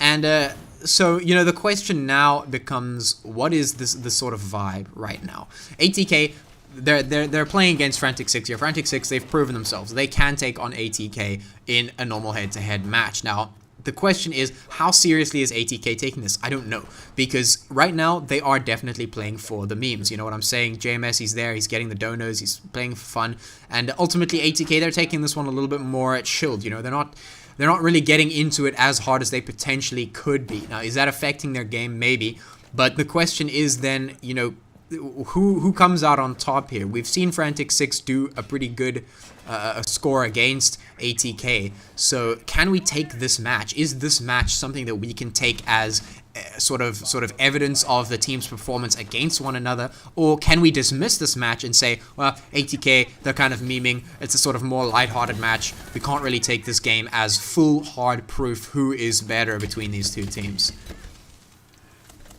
Yeah, I mean, this definitely will be the decider. I mean, a best of 3, what better thing to look at as an example, but the plant is coming down from the attack as a double kill coming out. Corza getting a kill with the C4, Canis answering back with the double kill for himself. Ducky and still AML with the kill onto Canis and JMS, but Styx answering back with the kill onto still AML of the IQ. Ducky now on the Zofia, left last alive after what was the flurry of kills basically in a 5-second span, but a double kill now for Ducky. This man is on fire. If he can clutch this out, it will be a 4K for him on the round. He definitely looks poised to do this. He does have the information being gathered by his team. Decides to back off of the hookah balcony side. Does not have the defuse in hand. He will have to get it. It was dropped on site, just peeking oh so slowly into that angle. Knows now that the Legion is playing behind that bench, as well as the Valkyrie on his hard right behind the bar. If he picks into this, he has to essentially flick 180 instantly because his crossfires are being held. Now decides to back off. Looks like he will go for more passive play. Yeah, he's got 1 minute and 15 seconds left on the clock, so there's a little bit of time to play with. He still has a bit of utility, opening up the floor to try and see anything through there, but not going to spot it out. He's going to push, I think it was Styx off that angle there, but they should know he's coming. I mean, all the evidence is there. The barbed wire, the trap from Legion there should give a perfect idea of where he's coming from, so he has to be so careful here. Ducky can definitely win this one, but it's going to be very, very tight. The kits have to land, and so far he's just stepping into the Legion traps. He knows the position of both players now, but with 45 seconds left, things are going slowly ticking down. Oh, there's the player, the first one spotted. Into it, gets the Valkyrie. Now he knows where the Legion is. He knows he's burned and he gets the headshot. Ducky with a 4K on the round, clutching out this game for his team. It's now a 4-1 round count in favor of Frantic 6, off of what I can only describe as Ducky going absolutely mental. Yeah, I mean that was an insane round to watch. I mean that was just chaos to witness. The Ying charges just came straight into the room and everything was blinded for a million years. And then the shots just went back and forth. Everyone dropped. Everyone was dying. And suddenly it's a Ducky in a 1v2. And then yeah, Ducky just plays it pretty much as best that you would expect. And then comes out on top, wins the gunfights, plays it to pretty much the T, does all the due diligence, checks the corners, makes sure that he's checking everywhere. Once he knows where both the players are, it's just a matter of him landing the shots, getting the peaks, and the timing right. And you saw right at the end that perfect headshot onto, the Legion. At the end there, just to close it up and win that one out. So yeah, Frantic 6, sorry, doing a lot of good work here, playing some really good Rainbow Six. Yeah, and just quickly I wanna give chat just a bit of information because you were talking about Frantic 6 beating 80k in that previous round, but we were interrupted by a great play from either team. But just quickly, Frantic 6 heading into the esports faction Rainbow Six Rivals. Frantic 6 have been the only team in 4 months of 80k being together as a team to beat them. That is a pretty insane stat, speaking to 80k's dominance in the South African scene, but also it speaks to Frantic 6 being essentially the silver bullet. These guys have been the only team able to take down 80k, and heading into this matchup, it's looking very likely from what we've seen thus far at least, like they are poised to do it again. So Frantic 6, they definitely have something going for them. Yeah, absolutely. And I mean, this is the conversation that I wanted to have, like you said, before everything just kind of just got destroyed. But, you know, the question is now that I really am interested in is this match good evidence? And my sort of feeling about it is not really. I want to see ATK play against Frantic 6 again in a more serious competitive environment again. Obviously not saying that this isn't a competitive environment, but what I am saying is that given the situation, given the sort of... you know, what we have going on here, it's a bit more of a light-hearted vibe that we have going on this particular night that makes me want to see ATK face off against Frantic 6 again, so that I can see for myself who is actually, you know, got the one up. Is Frantic 6 the ATK silver bullet? Like you said, is this their kryptonite? Are these guys the only guys who can take ATK down? That's the question I want to answer, and we'll see if that is the case. But right now we're gonna have Frantic 6 firing the silver bullets as they were into ATK, taking down Canis and Styx. Meanwhile, Ducky getting refragged, so it is going to be man advantage for Frantic 6 here. And they're going to have that nice, spicy little health boost to help them out. There goes Torsa. Now it's on to Leventus in a 1v4 against boosted enemies. This is not going to be easy. Oh, spraying into that gridlock, but She thick. 5 SMG just a pea shooter at the moment because he shot so many rounds into Lulu, but Lulu is still on 50 HP. Now IQ just jiggling in from the top stairs area gets the kill. Actually, no, Lulu answering back of the kill onto the Legion. Yeah, I mean, what can I say other than, damn boy, she thick. You can't throw your peas at her and take her down.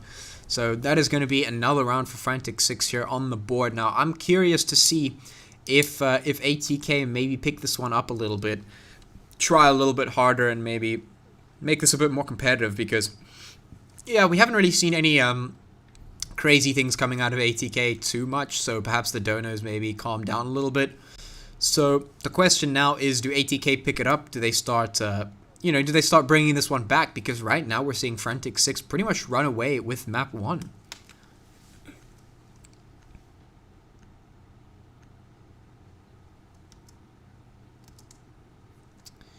Alright, so in terms of lineup, we're going to be seeing Lion, Ying, Ash, Capitao, and Zofia for ATK. An interesting lineup, not really the one that we see coming out for them all the time. So that just kind of reinforces the what I'm thinking about how they're taking this match. They're maybe taking a little bit more lighthearted. They have the Ying. They want to try and use the Lion, see what's going on here.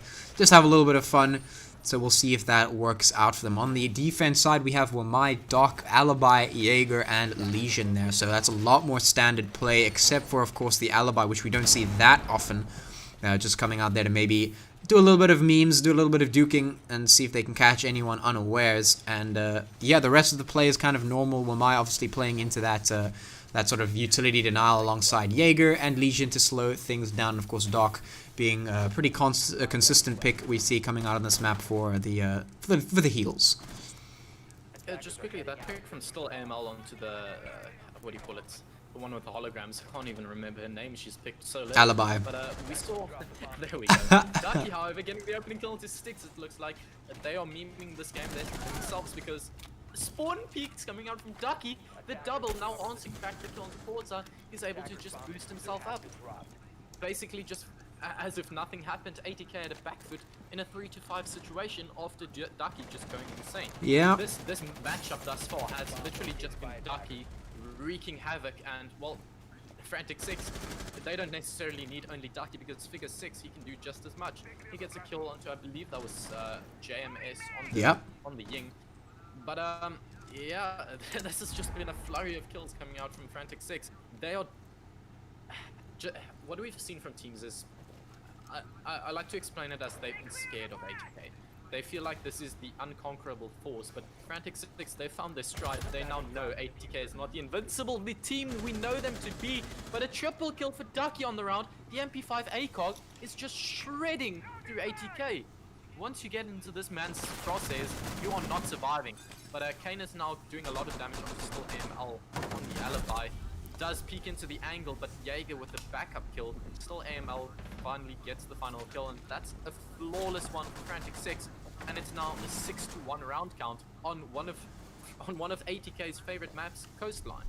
Yeah, and I mean this is some cool stuff that we're seeing out here. We're seeing a little bit of we're seeing some fun gameplay. It's always nice to keep things fun and light, and so it's good to see that the teams are, you know, just having a little bit of fun and enjoying the game. But, you know, more than that, I agree with you entirely that at least we can see right now from this is that, you know, 80k, they're not on a level where they're just unbeatable, right? You know, Figure 6, Frantic 6 have proved that. They have proven that in the Esports Faction League, like you said, like we've been talking about.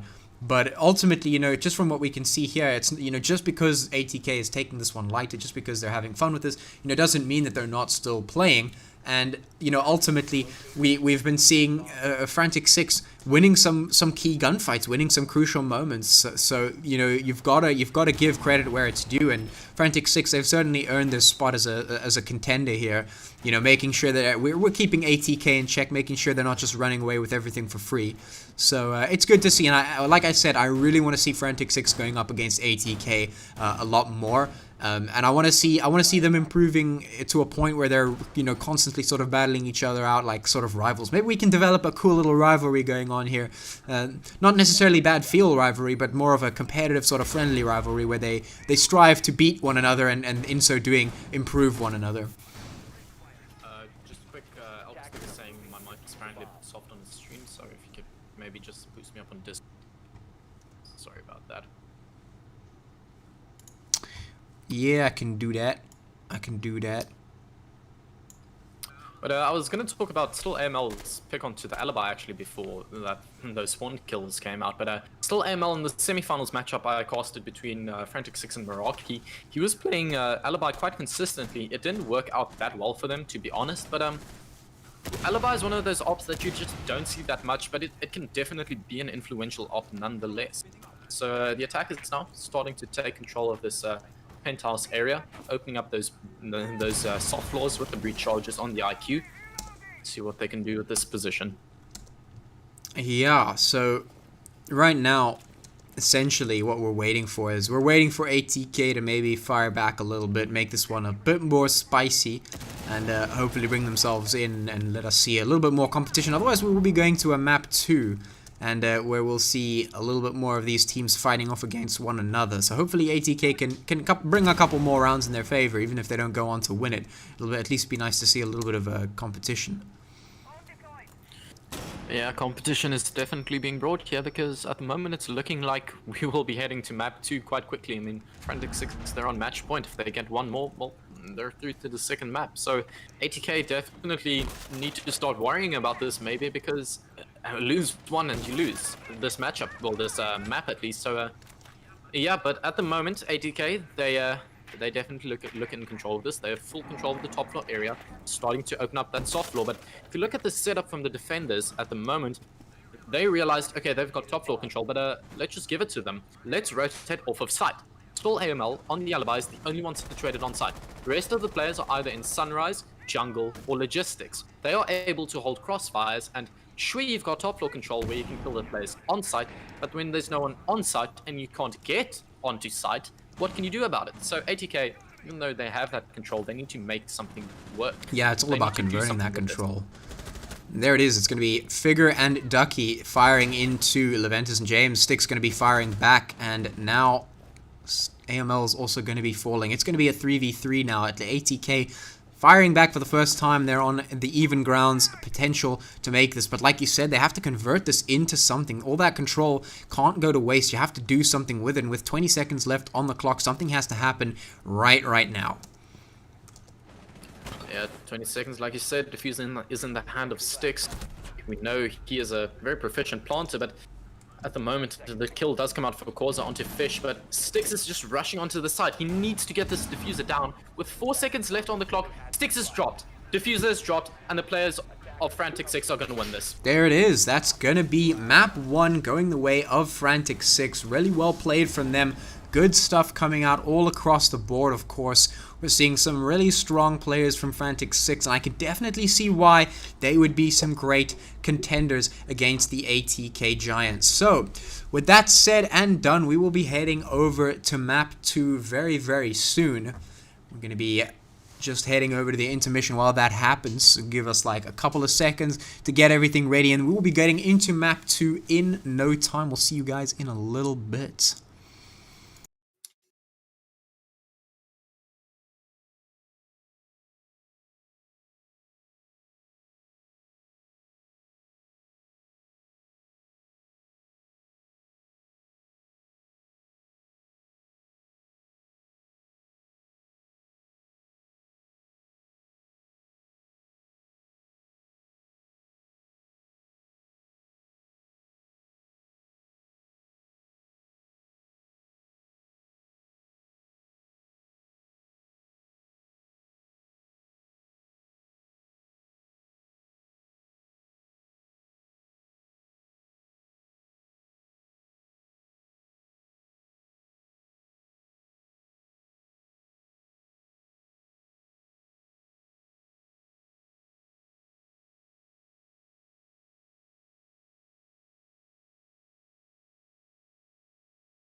Alright, we are back with the map 2. It is going to be a clubhouse. It is ATK versus Frantic 6. We saw Frantic 6 absolutely smash it on map 1 there at Coastline, doing a really great job. Now, of course, ATK doing a little bit of a meme stream dream team, but they are still out here. They still got clapped, and so we're gonna want to see them do a little bit better here on map 2. What do you say?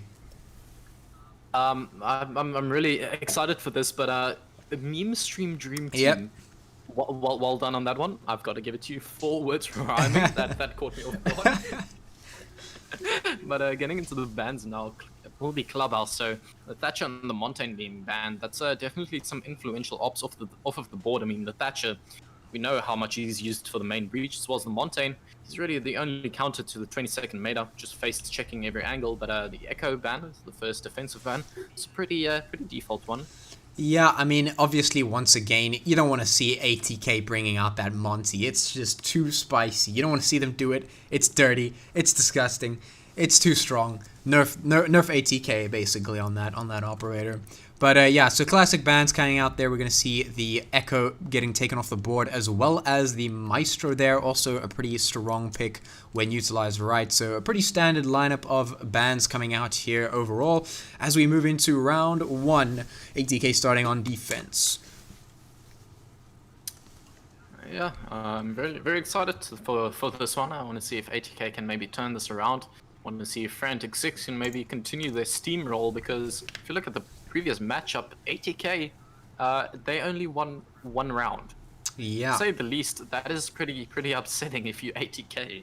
Yeah, absolutely. So we are going to be seeing Mira 6th picked out of that Valkyrie. We're going to be seeing Kaid, Jaeger, and Legion and Smoke for ATK. We're going to be seeing Maverick, Ash, Nomad, Thermite, and Zofia on the attacking side. So a pretty standard lineup from all sides. And of course, Mira getting picked up considering she was not banned. So we're going to see if they utilize her to her full potential, which is definitely possible. She's a strong op, puts a lot of pressure on the board, on the map. So yeah, I want to see if they can utilize her, and if not, maybe people should stop banning her.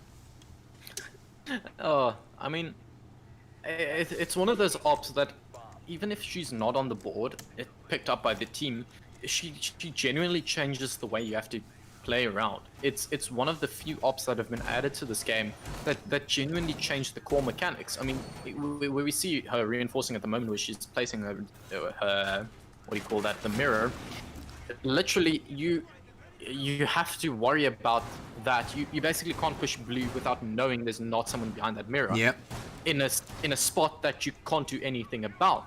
So it's like, even when she's not on the board, her presence still scares you, because when you don't know that op isn't on the board, you still need to worry about it, because if she is there, she is going to destroy you. Yeah, so, absolutely. Corza on the mirror. Let's see what he can do with And this. actually, I just want to point this out, how absolutely immensely huge brain this is. So the mirror wall has been right here in the center. What that's gonna do is allow them to have that vision going out through down into this little corridor over here. It's gonna allow them to see everything that's going on here through that angle. But they also have a rotation hole, which means they're going to be able to rotate out into that place if they need to take any fights coming down from this area, or if anyone pushes up too quickly. But they also have this soft wall open here that they can shoot through it if something is spotted and somebody is coming past. So yeah, just interesting big brain stuff coming out in that particular setup over there. But like you said, Mira doesn't actually have to play behind there. That's the strength and power of Mira. And you see Mira's window, another one of her windows out here as well. It literally just creates pressure on the map, and you know, as an attacker, you just kind of sit there wondering, is somebody behind there? Fish going to be taking down Leventis immediately, which is going to put ATK on the back foot going into round 1 with 1 minute and 55 seconds left on the clock. Yeah, sure, the entire oil pit and blue stairs are locked out, but when Frantic 6 can't even try and get into this map, you're definitely doing something well as a team. But Leventis getting dropped early on is definitely not something you need. Those smoke canisters being lost so early on is definitely going to come and bite you in the butt. As Frantic 6, sure, they were delayed outside, but now they're making quick moves. They are pushing onto this main stairs, as well as Figure on the Maverick taking control of the back stock stairs side. So at the moment, Frantic 6 are making some quick moves. Yeah, for sure, for sure. And now, obviously, we're sitting here in a state where we've been questioning the legitimacy of ATK's plays here. You know, are they playing it 100% serious? Are they playing this one for fun? I still think they're playing more for fun than anything else. But also, you know, here's a little bit of a conspiracy theory for you. Maybe they're saving strats, guys. Or the full G2 lineup. Confirmed. But, yeah, I mean, it's honestly. Oh my! What was that headshot, dude? Great headshot onto JMS. Why? Yeah. That was That is something disgusting. that's just dirty. That's just dirty. But Frantic 6 now, they've taken those early gunfights. They've gotten 2 players off of the board on ATK. Now starting to pressure into utility room, into this blue area as well. Illusion now getting a kill onto the Zofia. Answering back with a kill, a double now. A triple as he picks up still AML and Fish. Ducky on the Whoa, Zofia as well as baby, Ashen a Thermite now triple. dropped because of Legion just being a beast. Absolutely, there's nothing else that can be said about that one. Lulu going to be dropped as well, should be taken down here pretty quickly. It's going to be up to Figure on very low HP. Very low HP indeed. And 5 I mean, seconds. you can save strats, but I don't think gunplay is a strat. You don't have to save that. An ace. An ace with a pistol as the final kill. What the hell was that? I mean, I don't know. I don't know. We're having a great time tonight, lads. We're having a great time. This is some quality gameplay right here, spelled with a KW. It is going to be the first round on the board for ATK here, making a much stronger start than they did on the previous map. But let's hope they can take a little bit more than one. I think they only got like 2 rounds on the previous map. So hopefully they take a little bit more, because if ATK win this map, they take us to a map 3. And it's always nice to see a good old pressurized map 3. But yeah, you know, the question is, do you want to see Frantic 6 winning this one, or do you think ATK have it in them to win this one? I mean, if you want to support the Giants, sure, but I always like supporting the underdogs. There's something special in a team fighting back after ATK have been terrorizing the South African servers for more than a month at this point. I want my liberties. I want a team to put up to ATK and say, finally, no, you can't wreak havoc for this long. Yeah, I mean, it is nice to see a contender rising, and you know, speaking of contenders and whatnot, of course it was going to be the team, you know, right here sitting from Frantic 6 just being able to do that. Of course it's going to be AML and the rest of those players sitting on Frantic 6 that are able to challenge them, which is good. You know, we were talking earlier when we were talking about ATK and we were watching them just be so dominant. We were saying one of the good things about having a team that's playing at such a level is that it will challenge other teams to rise up, and obviously Frantic 6, they took the challenge. They've been doing some rising up, and they've been doing some pretty good rising to the top of their own. So yeah, I mean, it's really great to see that coming out from teams, and hopefully it encourages more teams to step up their game, more teams to become better and better and better. And yeah, like it's just really going to increase the overall competitive nature of the scene in the country, which is great.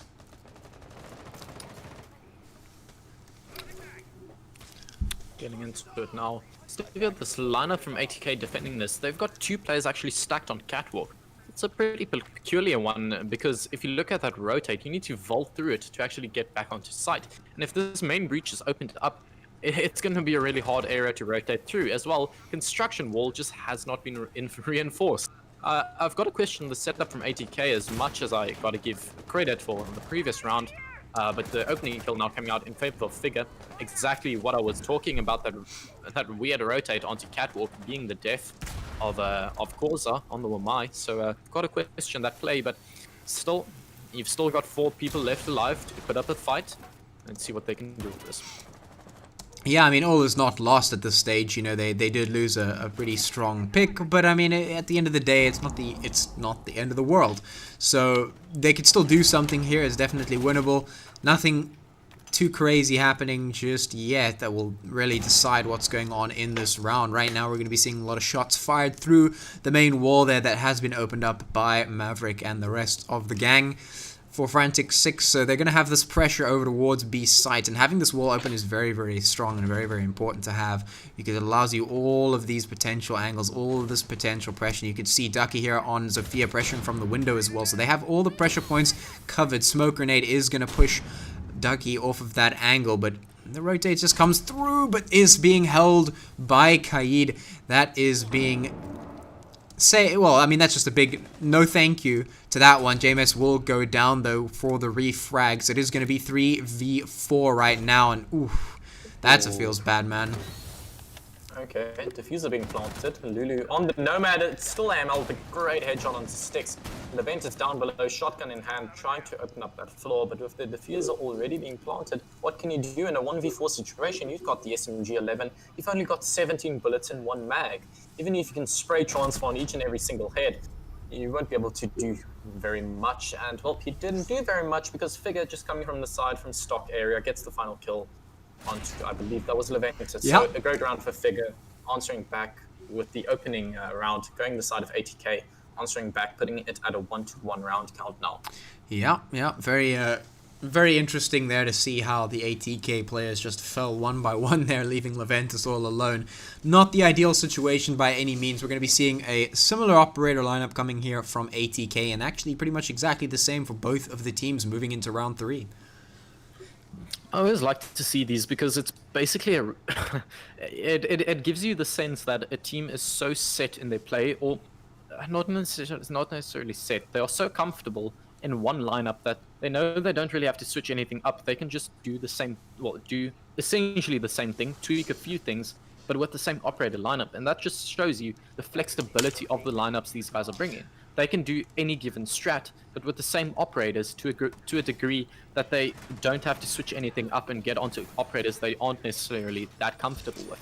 So ATK, sure, they've got the same operator lineup, but they will be able to do the same, if not more, with that lineup heading into this basically repeat of a round. Yeah, I mean, at the end of the day, if you have something that works for you and you're sort of playing it and you're not satisfied with how it turned out, or maybe you are, you don't really have to change anything. If you're on the winning side, you don't need to switch anything up. But if you're on the other side, the losing side, and you feel like you could have won potentially, you don't really need to switch up the operators. You can just switch up the play, maybe change how you approached the situation, and sort of do it again differently. So yeah, like you said, we're seeing that they're comfortable with the setup and not really changing too much. We are going to be seeing the 6th pick into the Bandits and the Hibana as well being picked up there for Frantic 6. So there is a small change there in terms of what they're bringing to the table, but ultimately not too much else. Yeah, I'm quite interested in this. A lot of utility denial, actually, the Bandit and the Cade, putting their breach denial on this garage, on these garage panels. But the Thermite, he's already opened that. So now the players on Catwalk, both Styx and Causa, the Bandit and the Legion, they need to be scared of this. Because at the moment, there's a pincer between, the Maverick almost caught off guard, but no, able to run through that angle. Very quick, and does not take any damage. But still, like I said, the players on Catwalk now, they need to worry about both the main doorway, the panel that's been opened, as well as the rotate through that lobby area onto stop. So really, there's a lot of angles that can be pressured by Frantic 6, and we see that at the moment. I believe that was Maverick swinging wide into that main panel that's been opened. Yeah, so right now, I don't know if actually Bandit even used his charges on these panels here, but if he did, they have been swiftly removed and Thermite opened up. But ooh, a nice counter peek from the other side. AML gonna be flashing back. Canis gets one of his own, so it is a 1-for-1 at least, but the Thermite is gone, won't be able to open up any more walls other than that one in garage there, so at least there's that. But meanwhile, I think the Maverick's done some pretty good work here towards the other side. So there's still a good amount of pressure for Frantic 6 across the board in terms of map control. But they need to convert it into something. ATK kind of just sitting here waiting for something to happen before they pull the trigger and respond. Yeah, I mean, sure, you've lost the Thermite, but with 2 other hard breaches on the board, that's not really too big of a deal. But losing Styx on the Legion, that is a pretty big deal because, Legion, he gets exponentially more valuable as the round continues because he can just continue getting those Legion boom mines. But now, the Collapse coming out into the garage, Zofia whiffing her shots, Bandit getting the kill onto Ducky. The down but now out, finally getting the kill with a P12 in hand, swinging wide. On nose, there's another player in garage, I believe that is the Hibana of still AML. Yeah, right now it's a 3v4, so Frantic 6 on the back foot need to make something happen. It is going to be Maverick and Hibana trying to do something here, trying to push this guy off of the catwalk area, but they can't quite find him. He's just hiding underneath their crosshairs, crawling around, being slippery as a snake. They can't find him, and this is going to be difficult to flush him out considering their utility has all but been utilized. Yeah, 20 seconds left on the board, and you don't even have control of sight. Literally, all 3 players are holding this Bandit's rotate. Now pressuring into it, getting the headshot, a great shot onto them. But the smoke answering back with a kill onto the player. Catwalk, a double kill now for Leventus as he swings wide onto the main breach. Finally answering back, the Hibana vaulting into the site, but gets killed from the main stairs area. JMS, the TCS G12 in the hand, gets the final kill. And a great round, honestly, from ATK. Yeah, I mean, nerfed or not, the TCSG still pretty strong. I'm not using the ACOG with it, it seems, but, you know, regardless or not, whatever scope you got on it, the gun still goes boom, so there's still that. At least it is going to be 2-1, ATK showing much more of a better round going into that one. They're going to be picking up a pretty much similar operator lineup here, including that Mira, because they are down in basement. Church and Arsenal room going to be the bomb side of choice here. On the other side, Frantic 6 going to be picking up the Maverick, Urbana, Nomad, Thermite, and Zofia, so pretty much standard play coming out on that side. Lots of hard breaching there, though, and that seems to be the consistent thing that we're seeing out of Frantic 6 right now. They bring the Thermite, they bring the Urbana, they bring the Maverick, and they just blow everything up. Yeah, the triple hard breach is kind of overlooked. I mean, when you look at the operators Ubisoft has been adding to this game, it feels like there's a lot of repeat ops, but repeat ops are sometimes necessary. I mean, if you look at the 22nd meta at the moment, the reason it exists is because there's not enough soft breach in Hull. So I'm expecting another soft breach op to come in the near future. But yeah, like I said, the reason there are 3 hard breaches in this game is because it is sometimes necessary. In this site, you need to deal with 3 hatches that are reinforced. You need to deal with dirt tunnel, and then if you maybe push into site, maybe drop onto moto hatch, you need to worry about the panels reinforced into church. There's just so much hard breach on this map that you need to deal with, and that's why I like this pick coming out from Frantic 6. They know they need to deal with a lot of utility, so then just take operators that can deal with that utility. Yeah, I mean, it begs the question, though, do you think that we're going to be seeing less of a double or triple hard breach pick once the new attacking operator comes out? The weird thing about him is with Ace is he's kind of both. He's a soft breach and a hard breach, because if he chucks those things onto a shield, it'll break. If he chucks it onto a Mira, it'll break. If he chucks it onto a Goyo, a Maestro Cam, literally anything, it will break, and then it doubles as one of the best hard breaches in the game. So I have high hopes for Ace to maybe counter the 22nd meta and then bring another hard breach operator to the board. Yeah, and I mean, speaking of countering 22nd meta, the new defending operator also going to be countering the 22nd meta quite a lot, considering that once she deploys her gadgets, you cannot run in. 20 seconds is going to take you to just walk past her gadgets alone. So yeah, that's going to be very interesting to see. But that aside, we are going to be looking at Frantic 6 moving their way towards the map and trying to get some control. So we do see Ducky moving here towards towards these corridors here, trying to move in. Nothing much really happening aside from them just blasting away some of the ceiling to try and get an angle here. Nothing found just yet. Stay away. Will be moved down. Ducky not finding anything just yet of value. Yeah, I like this push now for Frantic 6. They're taking control of this top floor area, but they look to now push into this moto hallway, into this church hallway area, and maybe open that up. But the mirror, that's the big one you got to worry about. Still AML taking a lot of damage from that mirror. Still doing a lot of damage onto Sticks, onto the Legion, but Kane is now proving exactly why I said a mirror is so useful. You cannot walk through that doorway or you will get shot because of that mirror window. Yeah, absolutely. It's so strong, and that's why she's banned so often, because it's just impossible to tell if somebody is looking or not, and that nitrous cell is gonna blast Hibana straight through that wall. She's gonna be feeling that one until about next week or so. It's gonna be Maverick and Thermite here, chilling above the hatches. And Lulu also doing some vertical play here. But Frantic 6 there are very much on the back foot. It's a 3v5 and they have to get something done. And Mira still here chilling by her window there. Very strong and not relenting at all.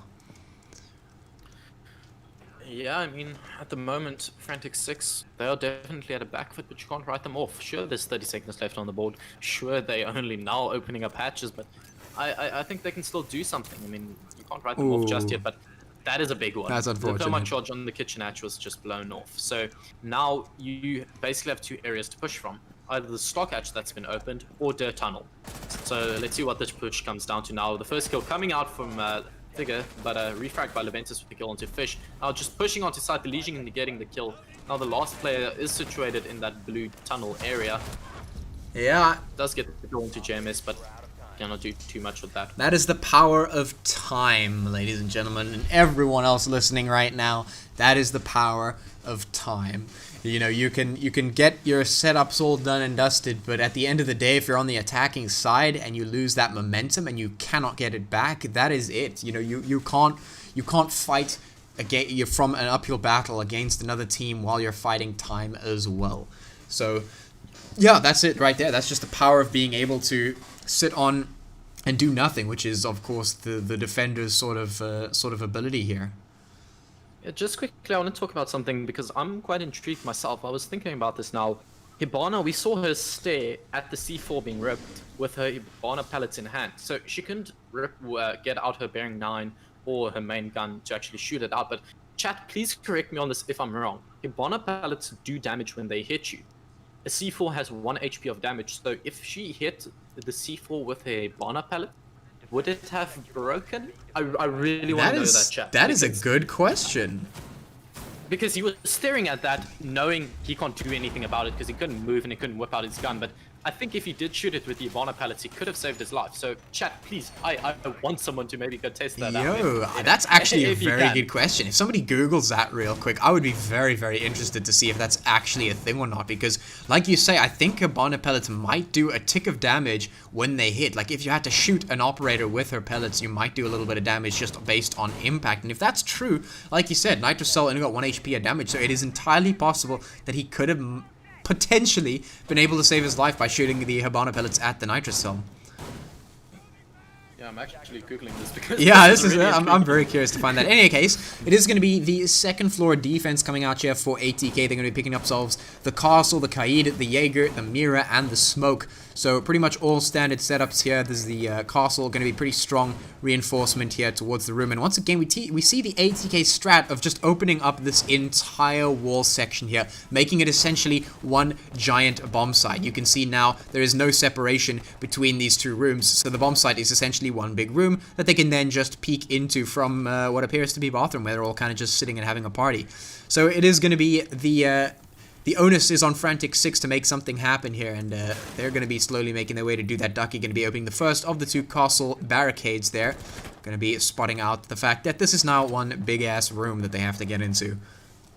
Yeah, I've been writing up strats for this gym area in my free time, and what I've been looking at is if you open this gym area up and make it a kill box, if you can hold an angle from cache, which they are doing at the moment, but the C4 coming out gets the sledge. But like I'm saying, if you're holding in cache, you can hold all 3 windows through one area if you're holding in cache and blow open that wall into construction. So I'm really interested to see if they're actually holding that. I believe the Cade is playing around there.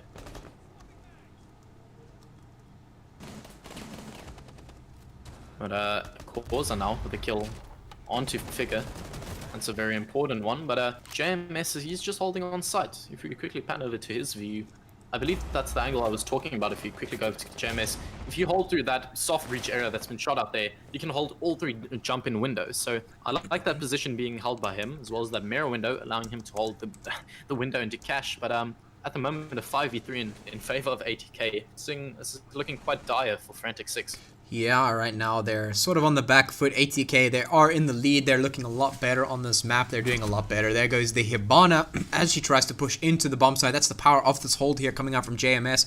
Able to see everything and all. JMS sees all and he knows all. And there goes the first. So it is going to be 2. Make that 1 as the Twitch goes down as well. Fish, last one left alive.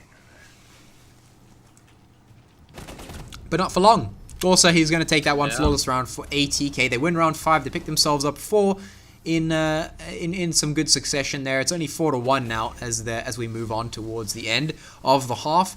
And yeah, I mean, nothing else to say other than ATK have been performing a lot better. Yeah, they've definitely started turning things around. And I have to question whether that's maybe just the map coming out for them, or whether they are now starting to feel themselves. Maybe. And finally lifting their spirits, finally getting into this game, maybe... No troll donos coming through for JMS. Oh, that might be the one.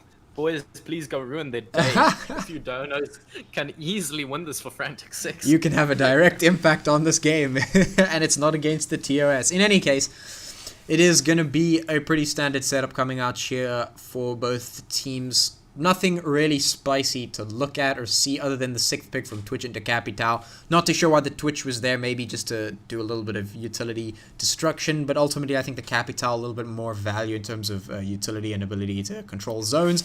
So that's pretty much there. We're going to be seeing the second floor defense coming out once again here. Obviously it's not going to be German bedroom since they just won that one, so it is going to be CCTV here. And yeah, we're probably going to see a standard setup for them once again. They are reinforcing the walls down here towards garage. So let's see if they lose that control very quickly or not. They managed to play pretty decently the last time they were defending this site, so we should probably see something like that coming out once again. Yeah, at the moment we're seeing ATK. I don't know if this is a trend you've been seeing as well, but what they've been doing is they make one of the sites a kill box, play remotely off of that with angles that can be held, but play in a way that they have pincer movements to assure that you don't hold the outside area. So if we look at this being as an example, they're holding catwalk, and CCTV is essentially the kill box, to where sticks can answer back if anyone enters into CCTV, as well as the players in cache can answer back with those angles that have been opened up above that wall. So it's basically just playing one of the sites as a remote kill box, and the rest just holding it so tight that nothing can really happen. And well, it's been working out for them. Yeah, I mean, if it works, it works, and you know that's a pretty good setup. You know, if you got a strategy that's strong, then you may as well use it. And yeah, it's nice to see those sort of things coming out. So we're gonna see the Mavericks start to slowly open this up. Ooh, Ducky getting a cheeky kill through, I believe it was the bottom of the vent, the drone hole there, getting a nice cheeky pick. Now also going to be using this Maverick hole to see if he can spot out any more legs. Ducky liking those feet. Spraying onto that catwalk area, knowing the Legion is playing there, they need to clear him out if they want to push through garage. But at the moment, it looks like they are focusing their main push onto this main breach, which Maverick now has opened. So they have some leverage onto site. They can utilize this to some great effect. But really, with a minute 30 left on the clock, sure, you still have time, but they need to start doing something here. Yeah, like you said, something needs to start happening here if they want to be able to get in, because it's all good and well that you start opening up the angles, but you got to translate these angles, and if those angles don't translate into something, you have to start approaching from a different angle. So we're going to be seeing Frantic 6 frantically getting inside the map and inside the house here to try and do something. It's going to be Lulu going down first to Corsa as Ducky tries to find something back, tries to find the downed player, or sorry, the crawling player up here on catwalk. There are two of them. Oh, just not watching for the peak, goes down immediately. There is a fire back. It is 2v3 as Styx is knocked down, still losing his life very, very slowly. Not really able to help him here as the rest of the team are holding this position. So Fish should be able to take down the Legion. There it is. So it is going to be that 2v3 now. Let's see if they can hold these angles and make it out to the end. Yeah, and this is the great thing I was talking about with playing the kill boxes. Once you lose the one, well, you've still got cache to play with. You can still hold angles onto where the attackers are entering, and they're doing exactly that. Getting a kill onto still AML. Now the Hibana has dropped. Jaeger and Smoke left last live against the Thermite and the Maverick.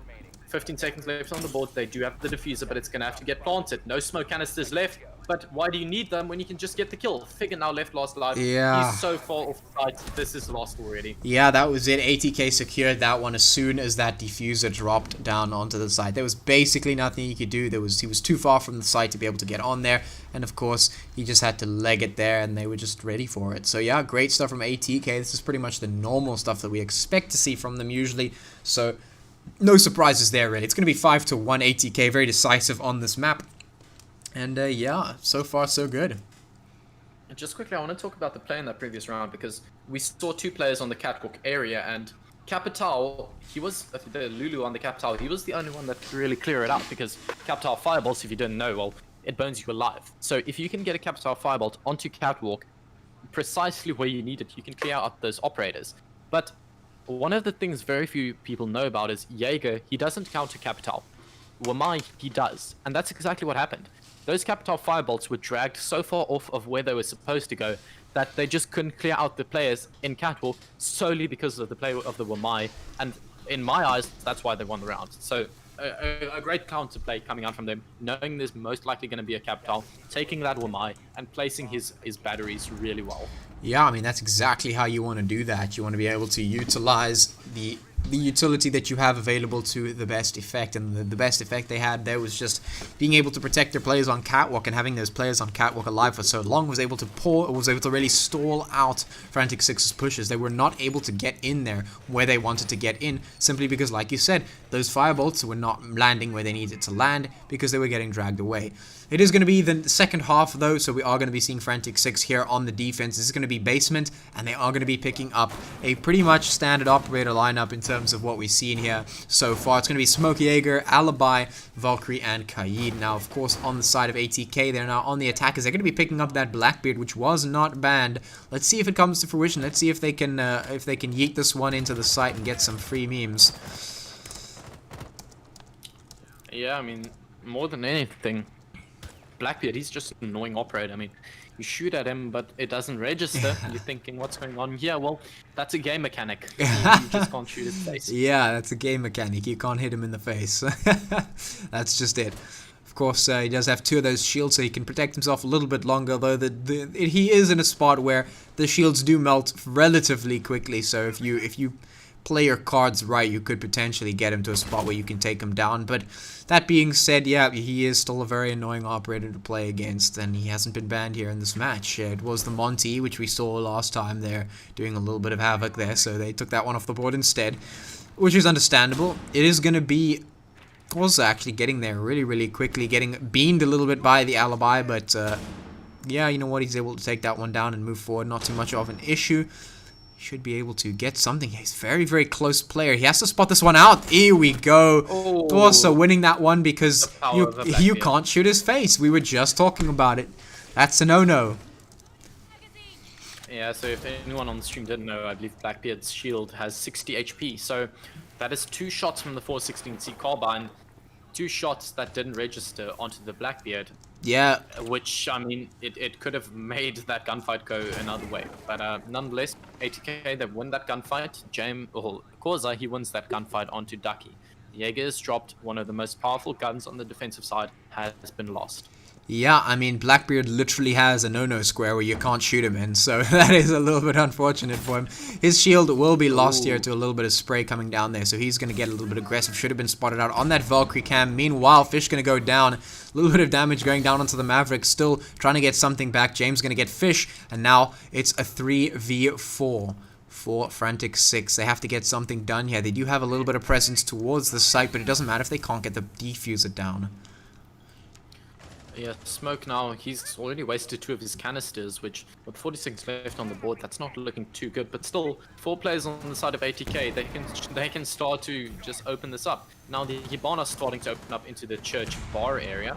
So they're peeking into the church area now, but still AML on on this Alibi gets a double kill, but Canis and Leventus answering back now. Still AML on the Alibi, left last life, swings wide into the breach, but eventually it's the Hibana of Leventus to get the final kill. That could have gone a lot worse for ATK if AML had been just played that one maybe a little bit differently. But I mean, how much can you ask of the man? AML really doing a lot of work there, just taking down 2 players immediately, stopping the push there into the bomb site. But you know, one man can't do everything himself most of the time, so he is eventually going to go down. And it's 6-1. We're on match point now. ATK very much in the lead and ready to take this one out and take us to a map 3. All they have to do is win 1 more.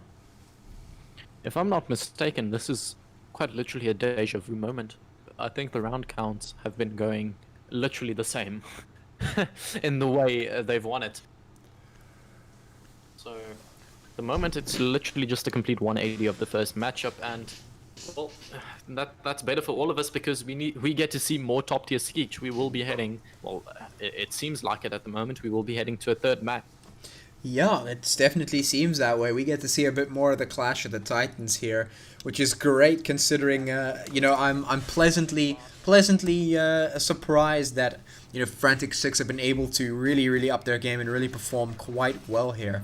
And I'm very impressed about it. And like I said again and again, I want to see these teams clash a lot more because they're inevitably going to be making each other stronger, making each other better, bringing each other up a level and up a level. So it'll be great to see this little rivalry here turn into a full proper good old rivalry that we see, and these teams clash again and again and take rounds and boards off of each other. We saw them, Frantic Six winning map 1, and now ATK looking to win map 2 and take us to that deciding map 3. Frantic Six are going to be one of the other giants in SA. What would you want more? One team being dominated and being contested by a different team each week, or just the same two teams facing off against each other in the finals each and every time? But now the run out from Figure 6, he nets a double. Leventus and Sticks drop. Yeah, that is what I've been talking about for so long. Like, you do not understand how long I've been saying this. A lot of competitive teams don't recognize the spawn peaks. They don't recognize the runouts because they don't expect it out of the team. And that is such a huge thing. You can do that. And Frantic Six, they've just done it. Just run out, get 2 free frags, and there we go. You're at the best spot you could potentially be. You can go and sit back on site. You don't have to challenge, don't have to do anything. You can just sit back and wait for the rest of ATK to run into your crosshair. That is the power of being able to catch them completely unaware. Sure, it doesn't matter if the strat is strong or not. If you're going to catch them unaware, you're going to catch them unaware. They're not expecting you to spawn peek. They're not expecting you to run out. And there's the power of the unexpected. Yeah, now JMS just clearing out Figure on the catwalk repel, or on catwalk.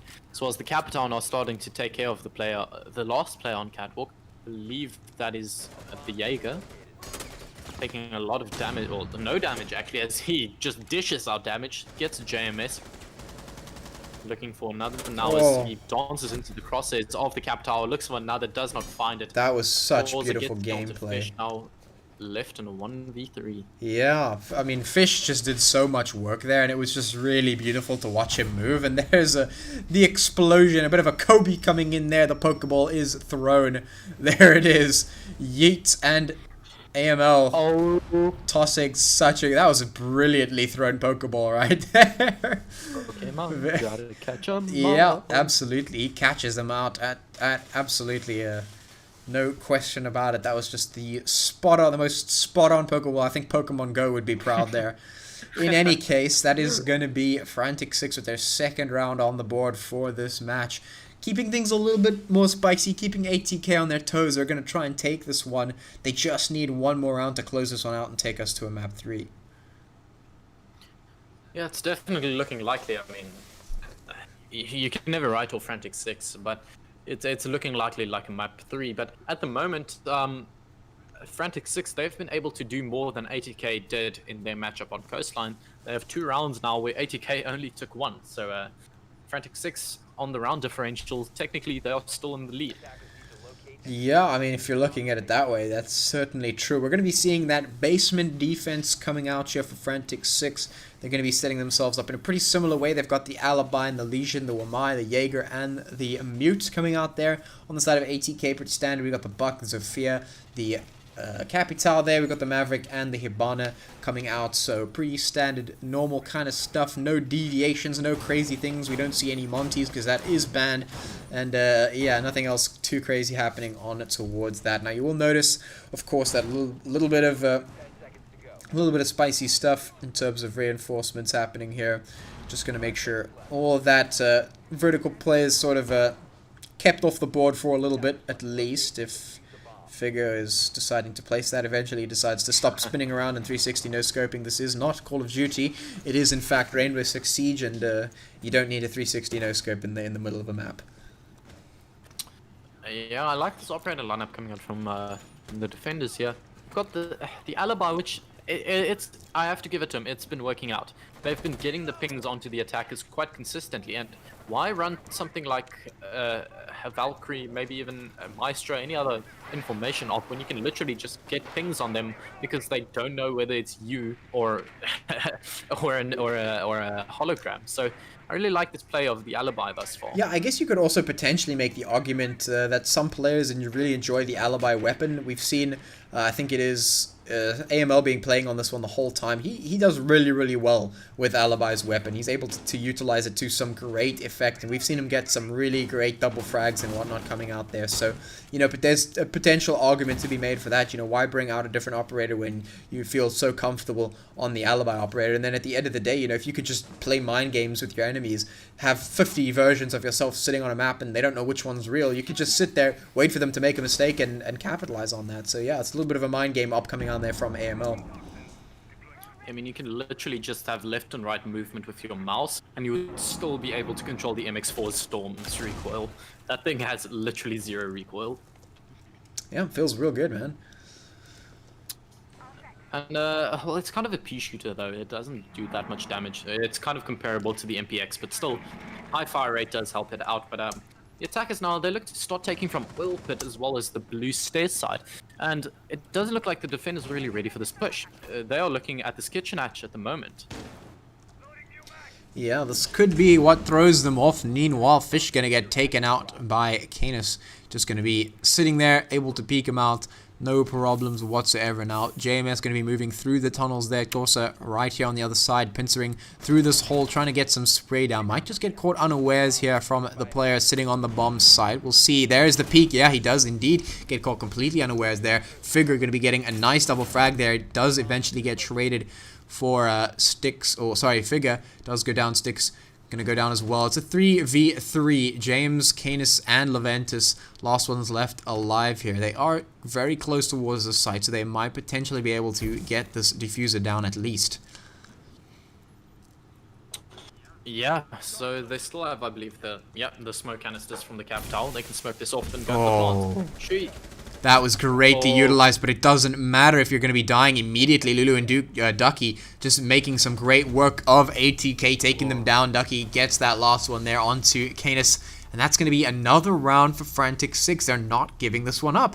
They are not letting them have it free. They're fighting until the absolute end, and they're making ATK work for this one. Yeah, they tried the simple strat there. They tried to place the Capital's smoke screen and then just rush through it with the Zofia. Unfortunately, did not work out. They were ready for it. So the defender's taking that one, and they are one closer to maybe taking it to an overtime.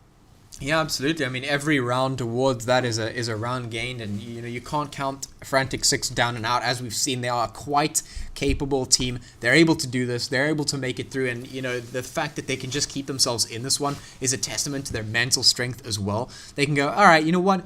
We're on match point, but it doesn't matter. We're going to be winning these rounds in any case. We're going to be absolutely trying and making sure we're bringing our A game to this match. And ATK, if you want to win map 2, you better be bringing your A game as well, because we're not letting you have it for free. Alright, it is going to be a second floor defense coming out here for Frantic 6.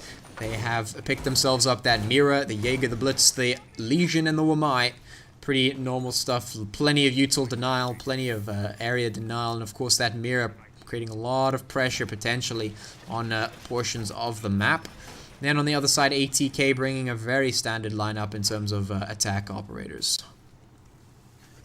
Yeah, the attacking side, I mean, they are running the 2 hard breaches, not the 3 ATK was, Frantic 6 was running, but even then, Styx and Leventus, the Ibana and the Maverick, it's a really good combo to have. I mean, when you're trying to deal with those bandit batteries, like, you can literally just use Styx on the Maverick to make a line, shoot out the bandits, and from there, place Leventus' Ibanas from a distance. So, I like this play from them as well. Canis on the Nomad, I don't think we've really seen Nomad being used that much this matchup, if I'm not mistaken. No, we haven't really seen it too much, I think.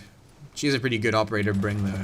Very useful in terms of being able to deny areas and deny doorways and also deny plants. You can knock them off of those as well. I mean, especially on this gym attack, you have, I think, 1, 2, 3, 4 windows to worry about that lead to this balcony area. So this Nomad, she can, if someone jumps out, they will just get pushed off the map, and yeah, that's definitely something you want in your arsenal. Yeah, so right now ATK moving in towards the site, doing that drone work, making sure they have the information, making sure they're doing their due diligence. They are bringing their ATK, their A game, their ATK game. It is going to be that A game coming out yet. Yeah, hopefully at least are beginning to make things a little bit more serious now, considering they really want to win this one and being able to bring us to that map 3 to make a deciding factor going along here. So. Yeah, they're gonna make sure they're doing their absolute best to try and take this one. Can't be letting out. As soon as you give Frantic 6 an inch, they take a mile. There's AML going down. That's a huge player to be losing right in the beginning of the round. We have 1 minute and 30 left on the clock, and with AML down, that's gonna be a big contender off the board for Frantic 6. And that's a big boost for ATK now, because for this buck and pressure into Cash, you could easily catch Figure off guard, but JMS now taking a lot of damage. Don't know where that was from, but if you look at this area now, CCTV and Cash are definitely being pressured out by ATK. They want to clear this area out because they know that's the main point of contention at the moment for Frantic 6. That is their main pillar of the hold, and now they've pressured them off. And that is a great hold. The player on the Legion just trying to rotate out, getting shot in the back, and now ATK with a lot of map control. Yeah, they've gotten this map control very diligently, doing all of their work to make sure they have it. They're plugging all the holes, making sure they've got what they need, and moving forward with that map control, making sure they're getting towards the site slowly but surely. They are making their way there, setting themselves up, making sure that all the bases are covered. And yeah, we've got some with the big players for Frantic 6 off the board, and there goes another. Things are going to be very, very difficult. It's up to Ducky and Fish to try and make something happen. Can they make it happen? It's Ducky trying to get the heads. He's going to down somebody. Fish going to take down Corsa at least, but he gets traded out immediately. And now it's on to Fish to do something all by himself in a 1v4. Of course, JMS can pick himself up. I believe Zofia is able to pick herself up out of it down, but not out. Status there. It is going to be doing that immediately. Fish very low on HP as well. Not full. It's going to be difficult. Oh, perfect angle being held. ATK. They take that round, and there we go. We're going to be moving to that map 3. Easy peasy lemon squeezy, or not really. ATK had to fight for that one. They had to work for that one. And I think they pretty much won that one off the back of being able to take down AML so quickly out of the map, and then just being able to methodically work their way towards site and just secure it. No problem. So there it is. ATK are your map 2 victors there. And so it is going to be 1-1 in terms of score as we move in to that map 3 momentarily. Just give us a sec or two, and we'll be back with map 3 in no time. We'll catch you guys in a second. Before I leave, of course, I'm going to remind you about that Kidney for Shaz movement. If you haven't gotten involved, do so. You can donate, but even if you can't donate, you can also hit up those retweets, hit up those likes, respond, share, all that good stuff. Get the word out there. It's super important. And yeah, we'll see you in a bit.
Hello, okay, we're back with map 3. We're gonna finish this one off. It's ATK versus Frantic 6. We're ready to get into this one's Cafe Dostoyevsky, and it's gonna be ATK on the attacking side.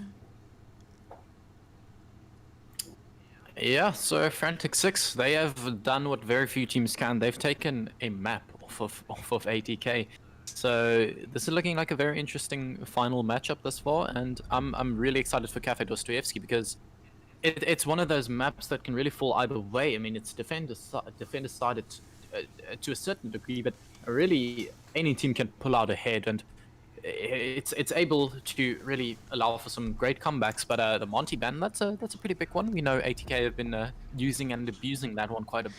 Yeah, that is one of the picks that you kind of see coming out of specifically ATK. You know, they're like, we don't want to see ATK use this one against us. We just don't want to deal with it. Like, it's really too much. Let's just take it off the board. We're going to take a Blackbeard off the board as well. I'm not going to have any of that today. Thank you very much.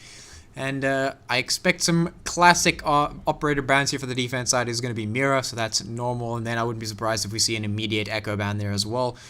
Teased up there in the little flashes on screen. I think it's probably going to be Echo, definitely one of those picks that you just have to take off the board. There it is, Echo going to be taken off the board as usual. Patrick Fennick can read minds. Oh boys, yeah, it's dude. confirmed. Oh yeah, dude, it's true. But I mean, Monty, as much as ATK abuses it, Cafe, how effective is Monty really on Cafe? Like, sure, you can use him on Kitchen as well as maybe pressuring into Cigar, but I mean, you don't really need a Monty if I'm stretching here, but is it a necessary ban? Sure, ATK have been abusing it, but like I said, is it that necessary on Cafe? See how that ban works out. Yeah, I don't know. I think I agree with you there. I think potentially there might be other operators that you want to ban other than Monty. Regardless, the Monty is banned, so that is that. But of course, that leaves open the Thatcher. So the Thatcher are going to be picked up by Corsa there. Nomads, Zofia, Thermite, and IQ going to be the rest of the lineup for ATK. On the other side, we have Maestro, Doc, Smoke, Wamai, and Jaeger for Frantic 6. And they're ready to get straight into this one with some good memes. Bar Cocktail being Frantic 6's primary bomb side. Excited to see how they play this one. I like the Maestro pick actually coming out here. Let's quickly look at the rest of that lineup because, I mean, you've got the Jaeger Wamai combo as well as the Doc MP5 ACOG, a pretty typical one, but I want to see how they use this because Cafe, you can do some spicy things, and we've seen Frantic 6. They aren't too afraid of pulling out the spicy strat, so I want to see if they maybe go a bit aggressive with that.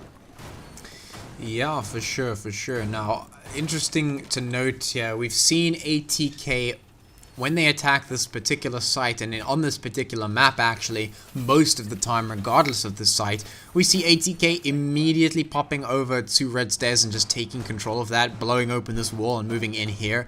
That's kind of the normal thing. They just destroy the hatch right up at the top here. They drop down in there, they come through the windows, they come through, boom, they get into Red Stairs, they blow this one up, and they move forward into Piano and Cigar.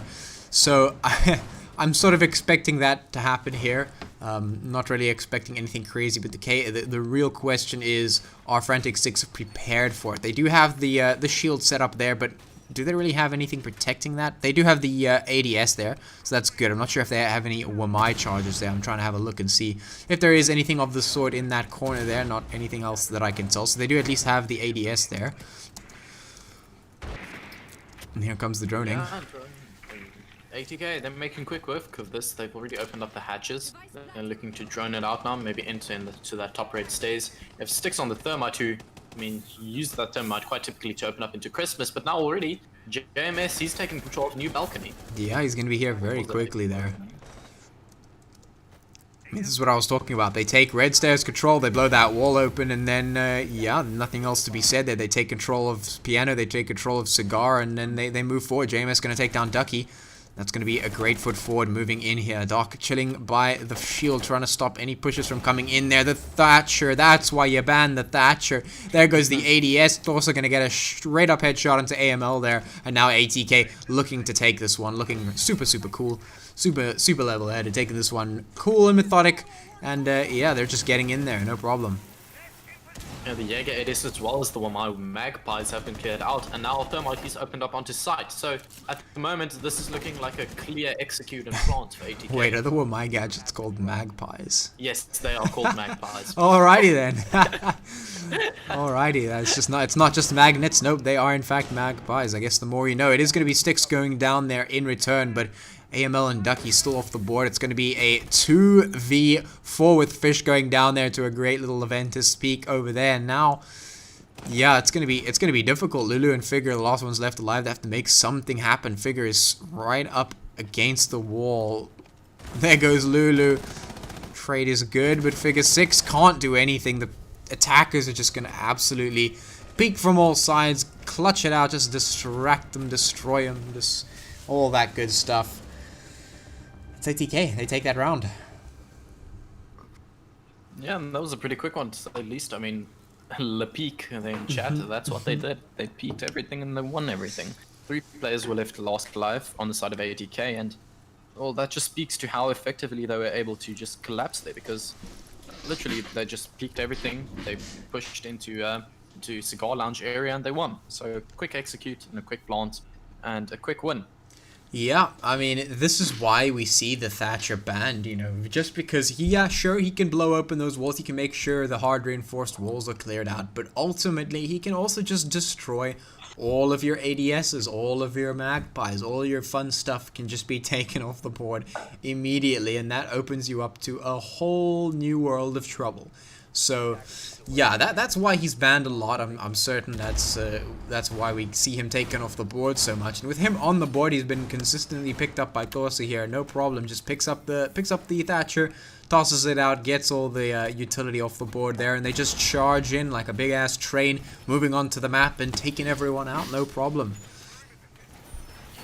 Yeah, and they look to do it again. I mean, they're heading back to Bar and Cocktail, which I mean, sure, it is a strong site, you have to give it to them, so I see the reasoning in playing it again, but there are just so many other strong bomb sites on this map. I wouldn't be surprised if they lose this, they head to maybe kitchen service, maybe reading room, maybe even train, and try and hold something else, but yeah, I'm not going to write them off just yet. They can still hold this Bar Cocktail area and maybe pull out a win. Yeah, as long as Frantic 6 don't pick this bomb site 5 times in a row, I'll be happy. So, yeah, I mean, if they lose this one again, obviously they'll probably want to relocate. But, I mean, just picking this one again means that they feel confident that they know how to respond to ATK's general movements. Now, they know ATK takes red stairs. We know ATK takes red stairs because ATK takes red stairs. So, that has to be like knowledge number 1 when it comes to defending against ATK on this particular bomb site. So if you're going to be here, you're going to be wanting to deal with how ATK approach red stairs. So let's see if that actually comes through, or if they have some sort of plan in mind for doing that. We see Corsa and the rest of the crew jumping down here to make their first movements, and there it is. ATK take red stairs. What do you know? They take out the Ducky. Stick's gonna be taken out in the process as well, though. But I mean, immediately that's gonna be Nomad as well, losing the gunfight there. That's a critical gunfight to win, and he does. Figure 6, Figure gonna be taking out Leventus. Meanwhile, is still gonna be able to get something done. It's gonna be a 2v3 here. Finally, Frantic 6 in the lead, at least with the man count. Yeah, but ATK, they've still got a lot to play with. Well, I mean, 4 breach charges. I don't really know where you can use that, but more in terms of the gunplay, they've got control of the Cigar Lounge, they've got control of the main cigar area, as well as a new balcony. So they've got a lot of map control to work here. And they can just jiggle into these angles. I believe they still have 3 drones on the board, but when someone just wide swings with an SMG-11, not fearing death, what can you do? Ah, that is just tragic. He was shooting the mute jammer there, and as he shoots the mute jammer, the wide swing comes out. Oh, that's disappointing. At least Figure 6, Frantic 6, man, I always, bruh, just honestly, change your name. It's confusing. No, it's fine. It's my fault. But in any case, Constantly getting confused. yeah, it's a difficult one. In any case, Frantic 6, they are going to be looking pretty happy with that one, and this is what we were talking about in terms of them being able to sort of readjust to what ATK were doing. Wow, that's quite funny, actually. I've never really seen that happen. the charge gets blown up just before it can be breached and just kind of knocks against the wood there, bounces off and has to jump through somewhere else. But now that their attention is towards that, they're going to be going where? I wonder. It's going to be red stairs. They're going to be moving in to piano, looking for something to happen here. Getting pushed. Needs to win this gunfight. There it is. Frantic 6. They're going to be winning the round. It's going to be 1-1 here. And Frantic 6, they pull the big old stop sign out of the pocket and say, nope, you can't win this one 2 times in a row. We got you. Yeah, that was really well done from Frantic. I mean, they just locked everything out. Like, yeah, sure, you took control of red stairs. That's just what ATK does. You can't even try and contest that. But you can contest Cigar Lounge, and they just held them in Cigar Lounge. Once they had control of it, they couldn't push into the hallway because Mute was just swinging it with an SMG-11. They couldn't push into the main bar area because the player in Cocktail was holding it. So while there was one in Freezer just playing passive on the drones, giving calls. So really, what can you do?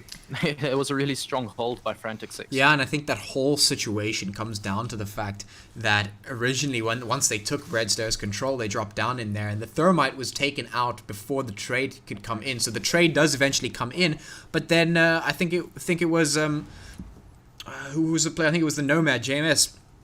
He doesn't manage to win the fight against that player who was holding up here, and ultimately that means he goes down, so that they lose more players than they were bargaining for, and that already gives them a man disadvantage. And then, like you said, they couldn't really go anywhere once they had gotten that control, and yeah, they just disintegrated from there.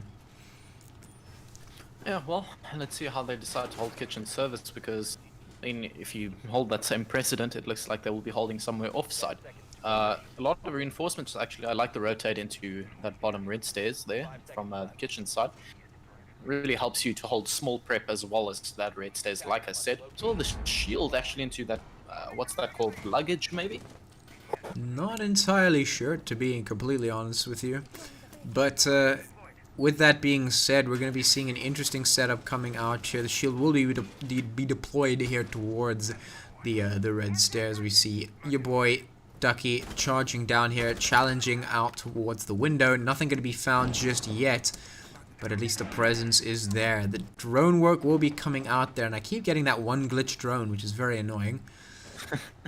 Yeah, I've seen it like over all 3 maps. Yeah, and it's the drone that's been glitched. Yeah, it's so annoying. In any case, we're gonna see Corso go down. Ducky getting that nice little spicy one there. Ducky doing a lot of work. What is going on here? He's just finding everyone. He might just find another one if he finds the head. There it is, Ducky. What is this? What is this? Please. Is this a 5K?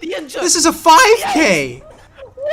Ducky, what are you on, my guy? What happened? What switch did you just flick? What is this?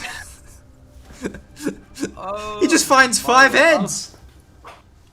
Yo, I wasn't even that focused on the screen at that point because I thought there wasn't going to be any action that early on into the round. But Ducky just says, no, I'm going to peek you and I'm going to win you 5 times in a row. What is that? That was like 30 seconds of game time, maybe a minute at the very most. And Ducky's just like, yeah, I'm not feeling this run. I'm going to end it right now. It just takes everyone down immediately, catching a 4K in towards the door, and then just ends them off in the window. They're just winning every single gunfight. Who cares about strats? Who cares about util? 20-second meta, more like 20-second in the beginning of the round meta. Just clearing out literally everything with almost no time. Like, how do you win that many gunfights without? I don't think he took 1 HP of damage. Yeah, I don't think he did. Wow, that was just...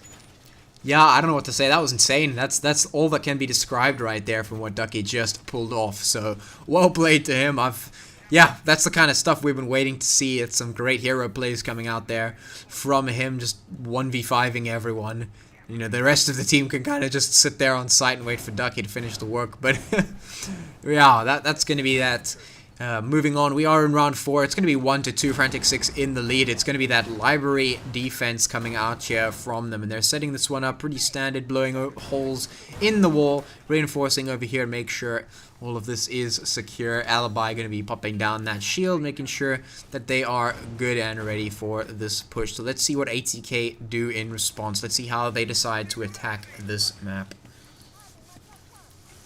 Yeah, I mean, ATK have been they've been shut down 2 rounds in a row, so I want to see if they can maybe answer back, maybe take a bit more of an aggressive stance. I mean, we've been seeing them take their time. They've been droning it out and they've been doing what's necessary, but at the moment they're just losing gunfights, and I don't know if that's off maybe botched communication, but with an opening kill like that, Leventis killing Ducky, the man of the hour, already gone after 1 minute off of the clock. That's definitely an important one you want. Yeah, for sure. We're going to be seeing a little bit of a hold coming out here. Fish sitting at the back there feels a little bit of the pressure, so he falls off of the angle. Moving all the way to the back here as ATK to move their way up red stairs as per usual. Who would have thought? Yeah, ATK, they take red. But yeah, and JMS with another onto Figure now. It's the Legion dropped. As they look poised to take control of this cocktail on top floor area, maybe from there work their way onto site, because they still have so much soft reach, and he does spot the player, he does spot the alibi, but he can't do any damage onto him. Stick's now taking a lot of damage. The players in Cigar, they need to contest into this main bar area, because still AML, if he can continue to just hold this area, they won't be able to push. But now a double kill coming out from Leventis, he does get still AML. Now a 42 man count with the last players left top floor, but no, Fish is top floor somehow. He's situated in Cigar Lounge. They now know where he is, but with a minute left on the board, he can just delay so much time here. Does swing wide into this bathroom area, gets the double kill onto Sticks. Diffuser is dropped now in bathroom. Yeah, now it's a 2v2. Canis and Ghost are the last ones for ATK, and what looked like such a good start for ATK has absolutely been disintegrated by the fact that Fish and the rest of the team have just been able to get all that they need to get back. And now the spray coming through the wall, greatly spotted out there from Fish. Absolutely brilliant Hawkeye coming out right there. Now it's Canis, last one left alive, 1v2. Luckily he has full health, but so do Fish and Lulu, so this has to be a perfect play coming out from Canis if he wants to win this one. Yeah, well, we've seen him do even more than that. I believe it was exactly him we saw in that 1v2 clutch. So see if he can do it again. 20 seconds, however, he does not have a diffuser. One player on site here in the laundry area, one player up above. They know they can play time on this, but why play time when you swing wide with the SMG-11? Mute gets the knife as the final kill. Yeah, I mean, there it is. Nothing more to say. Manages to take him out. Clutch does not come in. Lulu secures that one for Frantic 6, and we're going to be heading into round 5 with a 1-3 scoreline right here in favor of Frantic 6. ATK, they need to get as many rounds as they can moving into this one, because, well, they need a clap. If they want to win this one, of course, it's map 3. Whoever wins this map wins the match overall and wins the ATK R6. Well, the ATK, what am I saying? Wins the African R6 League Saturday Night Siege. That's what I'm going for. It's late, I'm tired. I need some water. I mean, at this point, by how much they've been dominating this tournament, you might as well call it the ATK African R6 League, because you're going to see them almost every time in the finals. Yeah, for sure, absolutely. But at least we're seeing contenders now in the finals, giving them a serious run for their money here. Frantic 6, they're in the lead, not looking to stop the steamroll. Yeah, I mean, they've definitely been doing quite a lot of work. I mean, it's 3-1 at the moment. The scoreline definitely is reflecting what's been going on. But if we take a look quickly, Ducky, he's on 6 for 3. He got an ace the 1 round, 1 kill further than that. So at the moment, the kills coming out from Frantic 6, it's not that much more than ATK. Like, when you look strictly at the scoreboard, sure, it's more dispersed on the side of Frantic 6, maybe alluding to the players more with an even amount of carrying the team, but still, like ATK, when you look at the scoreboard and the stats there, it doesn't look like they should be trailing by this much. Yeah, I mean, interesting. I noticed that James and I think it was Corso as well, they were kind of just bopping around there at like 100 MS just every now and then, which is sort of weird. Hopefully that's not affecting their gameplay. It's very unfortunate if they are. In any case, we're going to be seeing ATK move towards the map to try and get themselves in here. And I wouldn't be surprised if they decided to open up red stairs. What do you think? Yeah, it's inevitable. it's gonna happen. It certainly is inevitable. Here come the ATK squad. They're going to take control of red stairs and piano, and move from there. So, yeah, pretty much normal stuff. Down they go. There's the Thermite. He pops the charge onto the wall. There comes Red Stairs control. There comes the hole into the piano room. And here we go. Let's see if ATK can execute this one to perfection, or if Frantic 6 will be able to stop them in their tracks. It's literally a checkpoint with ATK. Yeah. I'm promising you, you can, well, if you want to pull your mind reading even further, just try it next time. Try and give each and every single play in the order ATK is going to do it. I'm thinking you're going to be correct. Yeah. We can hold a poll. Is ATK going to take Red Stairs? The answers are yes and yes. Well, at the moment, like, it's sure they've been taking Red Stairs, but once again we just see a complete lockout of the cigar lounge area where they've got control of it now, but they just can't get any further than that. Yeah, hashtag saving strats if I've ever seen any. It is, they're just going to be really doing whatever it is they can do. JMS going to be taking down AML there, which is going to be at least a big player off the board for them. It's going to be a 3v3 as ATK move towards the site. And yeah, I mean, it has to become a checkpoint for them, Red Stairs, really. And you have to wonder now, like, what are the rest of the strats they've got to surely be saving here? Because, I mean, once you've been caught out going Red Stairs absolutely every single time, you could just get counter-stratted the next time you play. They're going to be sitting in Red Stairs waiting for you to just peek your little face out there, and they're just going to shoot you right in your face. Speaking of shooting in the face, there's JMS. He's going to get a Ducky there and go and res the Ventus, most likely, who's just who's sitting there, DNBO, down but not out. DBNO, there we go, down but not out. It's going to be Lulu and Figure. Last one's left alive for Frantic 6 to try and make something happen. There's Figure taking out JMS, almost gets a second. Now it's a 2v2. What can he do? Lulu and Figure to try and stop the ATK onslaught. There's the first one. He drops, and now it's Lulu. Last one left alive. Everything to do. It's a 1v2. The diffuser is going down. Oh, he wins the fight. Oh, that's an important one because that's the diffuser drop. Oh. Swings wide into the angle. Oh, shotgun in hand. Not enough gunfire. Not enough gun power to win that gunfight. Unfortunately, at that distance, L85 does win it out over the other British operator. So, yeah, eventually, really well done for him to get that diffuser, the player that was planting, down. Maybe if he had ran away, just maybe wait for that plant, that inevitable plant to come out, he could have won that. But hindsight 2020, yeah, really well played to both players there. Unfortunately, though, ATK does take that round. Yeah, I mean, it's really great to see the players coming out here. We're definitely seeing some great stuff, some quality content right here. Both of these teams doing some good justice to this finals here. Really keeping us on, interested, keeping us watching, making sure that we have our eyes on the screen the whole time to see who comes out on top. So it is going to be 2-3 now, still in favor of Frantic 6, but ATK gaining some momentum here. We're going to be seeing that kitchen defense coming out, and yeah, let's see how ATK attack this one. Let's see if Frantic 6 can keep up the great defense as we move closer to the end of the first half. I mean, ATK at the moment, they're doing really well, but is it enough? Like, and it feels weird to say that. ATK, is it enough? It's one of those things that these two words don't mix. They are opposites of one another. But at the moment, Frantic 6 have just been proving our current African R6 League lexicon completely wrong.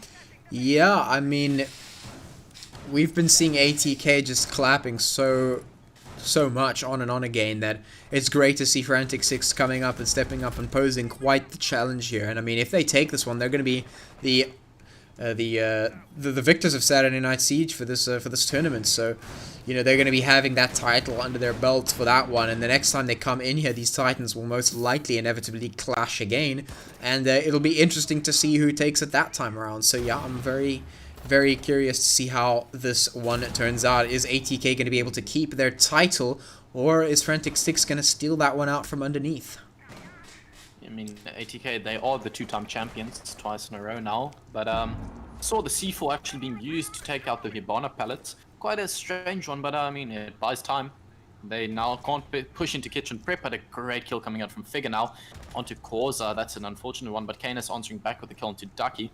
Great headshot for himself there, as now it equalizes into a 4-4 man count. But notably, Ducky was the one playing inside of this main kitchen or prep area. I don't know really what it's called. This bakery area, sorry, behind that bar thing. So Now the only real roamer off the board, the Alibi being spotted out, taking a lot of damage, finally getting picked off. Jameis is in a DBNO, but he will eventually get picked up by his team, I presume. Now, a 4-3 man count, but Frantic 6, they still have side control. They can hold this in this prep room area and just deny the entry from ATK. They can still definitely take.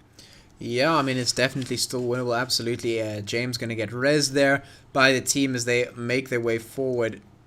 And yeah, like you said, this Frantic 6, they still have that side control, so they can still do a lot of work here. This is definitely still winnable for either team, despite the man advantage being on the side of ATK. I'm going to see if ATK can make their way in and actually try to get this one. Ooh, Vigor. Yeah, the diffuser has been expended, but Styx now answering back the kill into Figure, but Lulu getting a kill into JMS, but then eventually Leventus getting the final nail in the coffin. Lulu now downed. Fish left last live. Diffuser is being planted. 4 seconds left on that timer. Knows where he is, but no. Zofia from Small Bakery does get the kill onto Fish. Great headshot for himself there. Yeah, there it is. ATK, they're going to take that round, equalize things out 3-3 as we head into the next half of the map 3, and we're going to be seeing ATK on the defense now, and let's see how they approach this one, because I think, if I'm not mistaken, ATK have a really good record in terms of the defense side, so they should be able to bring out some serious power coming out here. Let's see if Figure 6 and Frantic 6 can rise to meet them. I was talking to James actually in his Twitch chat before this game, and he was saying we have a perfect record on Cafe, but is that even something that big when you have a perfect record in every single map? The Frantic 6, they've been the only ones to beat them, and it's now been what I believe it was Theme Park and Coastline. So they've only been beat on Theme Park and Coastline. So sure, you've got a perfect history on Cafe, which it bodes well for you. But when you also have a perfect on Villa, on Clubhouse, on name all of the other ESL maps, yeah, it's ATK. The stats are behind them, but at the moment they are faltering. Well, the stats are behind them, but I always love a good underdog story, you know, where a team just comes up and they're like, hey, you guys are the big dogs, let's tussle, and then they come out on top suddenly and then make a little bit of an upset, and those are always fun to watch. So, you know, the Frantic 6, they're heading for that. They've done a really good job so far of keeping ATK on their toes, and even if ATK go on to win this one overall, Frantic 6, they've done a really, really great job at just putting up such a fight, and your boys Fish and Gosa just clapping it out there. Ex-Much, yeah, even me, dude. I'm also hectic tired right here. I'm sure all of us can agree. It's been a very interesting time lately, not gonna lie. So we're all feeling it here. Let's move towards the end of this map. We're going there. We're heading there. Let's see who comes out on top. Obviously, all these teams want to go home. They want to go to bed. So let's get to the conclusion right here, right now, as we move into the first round of the second half. Yeah, and Frantic 6 making quick work of it. They want this matchup to end, and as well, they want this round to end. They're taking very quick control of this map, repelling now up. But yeah, let's look at the defensive side quickly. ATK, they are known for their passive play on defense, and that's being backed up by the operator picks. Mute, Jaeger, what's it called? Maestro, Goyo, and Legion. They are all operators that can delay a lot of time on their own, and when they're picked in unison, they can delay literally minutes. So let's see what they can do with this. Yeah, absolutely. Let's see who makes the first mistake, or let's see if ATK can just play their own game and win at it. We'll see if that is indeed the case. No picks coming out just yet as we head into 1 minute 45 seconds left on the clock. Red Stairs control is being taken here by Fish as per usual. We're going to see that player sitting there. The difference is Frantic 6, they don't all just jump and pile into Red Stairs. They just send one of their blokes over there, take the control, move on. Not particularly ATK style there, but yeah, let's see what ATK have to say about that. Can they fight against an attack from Red Stairs is the question here, and let's see the answer to that one. Yeah, so, I mean, surely if you are the one that runs it consistently every single round, you know how to counter a strat. If you know how a strat works and when it's good, you know when it's bad and how to counter it. So I have some high hopes for ATK countering this red stairs push because now this the thermite charge has been used to open up into freezer. A player in freezer as well as bathroom now should probably be a bit scared, but still ATK they have a lot of power spots to still play with. I believe Lulu on the gridlock looking for that Valkyrie, or sorry, what am I thinking? I believe there's the mute down below hunting for that kill, but as well the players on side are being pressured. Cores are now getting a kill into Fish. First kill coming out from ATK. But now Ash answering back with a kill into Goyo. The player on white state is now pressuring up, knowing the Ash is somewhere down below. That is the Legion looking for a double kill on the round. Oh, ADS going to be denying a little bit of that. Util coming out, a bit of an Ash blast to try and take things out. They're going to be challenged on stairs. The Legion going to get shot straight in the face. AML just landing the shots perfectly, but is taking damage. Meanwhile, the trades, Lulu and Ducky, going to be doing a lot of work, and it's Leventus, last one left alive, to try and anchor this one for the entire team. Laser Beam of Death trying to do all the work possible. It's not going to be enough. Frantic 6, they're going to take round 7. That was a great collapse. I've got to give it to them. They just relentlessly pushed and they won it. That final kill there. Just how do you win a pre-fire battle against a gun that has 80 ammo and can basically just lock down one angle for 10 to 15 seconds? So really well done to the Ash there with that pre-fire, getting the final kill, locking out that round. Now Frantic 6, they have the lead. Yeah, they certainly do. It's 3-4, and the teams are looking really, really close right now. No one really pulling ahead, so if Frantic 6 manage to win this one, they'll be in such a great position. But of course, ATK don't want to let them run away with it. Don't want to let the snowball continue. So they're going to try and shut that down, equalize the rounds up, and go towards the tank. Both of these teams, they're really taking this one down to the wire. I mean, this is map 3. We're neck and neck, 3-4. If you're tired, man, just end the game. Yeah, it's easy as that. Just click win. Wow, there's a great donation. Thank you so much to whoever has done that. Thank you so much. Very, very appreciative, obviously. If you don't know what's going on, hashtag Kidney for Shaz. We're driving behind this great cause. If you want to help, you can donate using !donate and follow the link. Of course, if you don't want to do that, you can go ahead and just like, retweet, share the posts all over the place for hashtag Kidney for Shaz. Really, really helps just to get the word out there and move towards it. It's definitely a worthy cause that you should indeed check out. And that was Who Else donating $40. So thank you so much to Who Else. I don't know what your name is, obviously. I mean, who else? Typed in Who Else, but who else to donate than Who Else? So yeah, I mean, question answered, right? Who donated? Who else? There it is. That $40 definitely going to a good cause. But getting back to the match now, Frantic 6 with the 4-3 lead. See what they can do with this. Oh, oh, that could have been so dirty.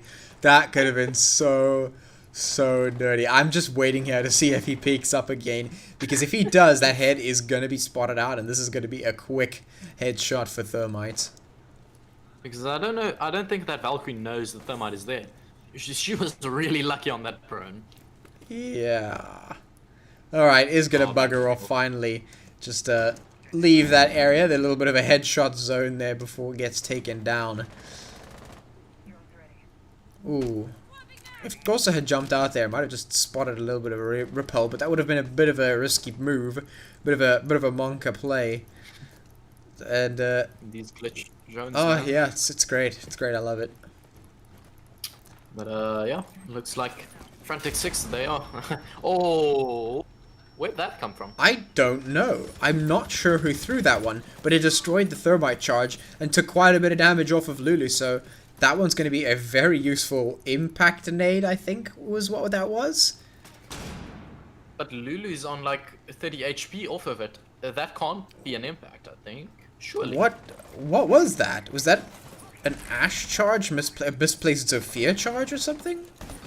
I'm not too sure. Anyway, Stick's going to take down Ducky there.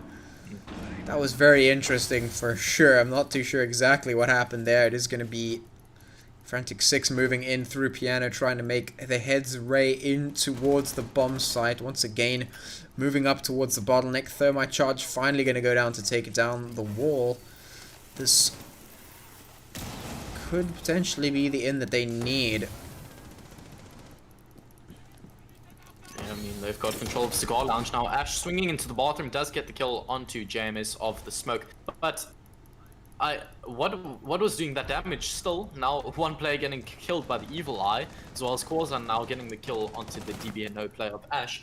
A 4-2 man count as ATK have the lead, but they can still do something with this. 30 seconds, diffuser is in hand. Still got one smoke canister left, as well as 3 flashes on the side of Thermite. And if they can peek into the right angles at opportune times, they can still win this. And a great shot, just threading the needle there. Thermite with a kill into Sticks. But now Canis pushing wide into that hallway. And finally, the kill coming out. That is Canis once again with the double. One after the other, 416C carbine in hand.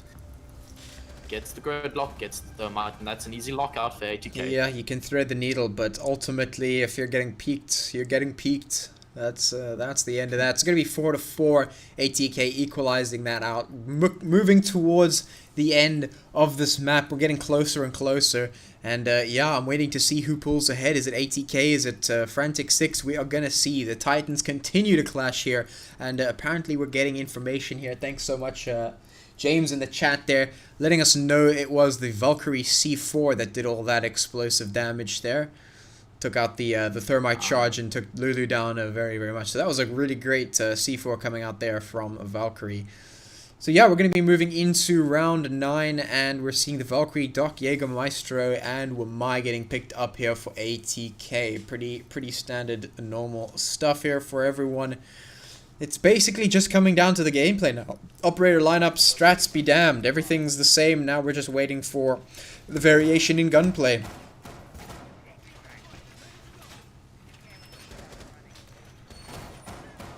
It's looking very likely like we might head into overtime, as much as my sleep schedule begs no. It's looking very likely. Yeah, my sleep schedule is begging no as well. But here we are, we're 4-4, and we're moving slowly but surely towards the end. And you know, if we do manage to get to overtime, if that does eventually happen, you know, it'll be a worth it overtime at least, because both of these teams really duking it out, really clashing. Is the best way of putting it. They're really going at each other here, and it's really great to see some super competitive Rainbow Six Siege. Yeah, so let's see what these boys can do. I mean, let's look at this lineup from ATK on this defense. They're focusing very heavily on this kitchen prep area. Ducky now wide swinging actually. JMS might get caught off guard behind that little barricade there, but he does hit the first shot, but Fish answering back with the kill onto JMS. Now a 1-for-1 trade. Ducky, the Zofia dropped as well as the Doc dropped. Yeah, JMS getting caught out there, at least getting one for his trouble, so the trade is good. AML gonna take down Canis. It's gonna make things difficult for ATK to hold on to this defense. AML is very low, so there could potentially be a difficulty, but right now the man advantage is that much more strong. Yeah, now they have full control of Bakery. Thermite starting to open up into the main kitchen area. But they need to worry about this flank actually, because sure, you've placed the gridlocks, but they are definitely vulnerable from that area. Now another Thermite charge going off. The three defensive players, Corza with the double kill. Just gets one, knows he can swing wide and get another, and he does. Answering back now, making it a 3-2 man count. He does see the red dot, actually, the laser sight of the one player. Don't know who that was. Probably now knows there's one player still in kitchen prep, but a double kill now from Fish on the round gets Sticks. Now a 2-2 equalized man count. Yeah, once again equalized man count, and the crazy thing is there, finally it's also going to go down, so it is on to Leventus to make things happen. This is entirely possible. Laser Beam of Death does a lot of work, but now the question is, this is not the Laser Beam of Death, sorry, this is Wamai sitting on his AUG. Has to make something happen here. This is pretty much it, and Frantic 6. Fish going to be holding the perfect angle, waiting for Leventus to just run straight into the cross. He spotted the elbow. That was the card of doom for Wamai.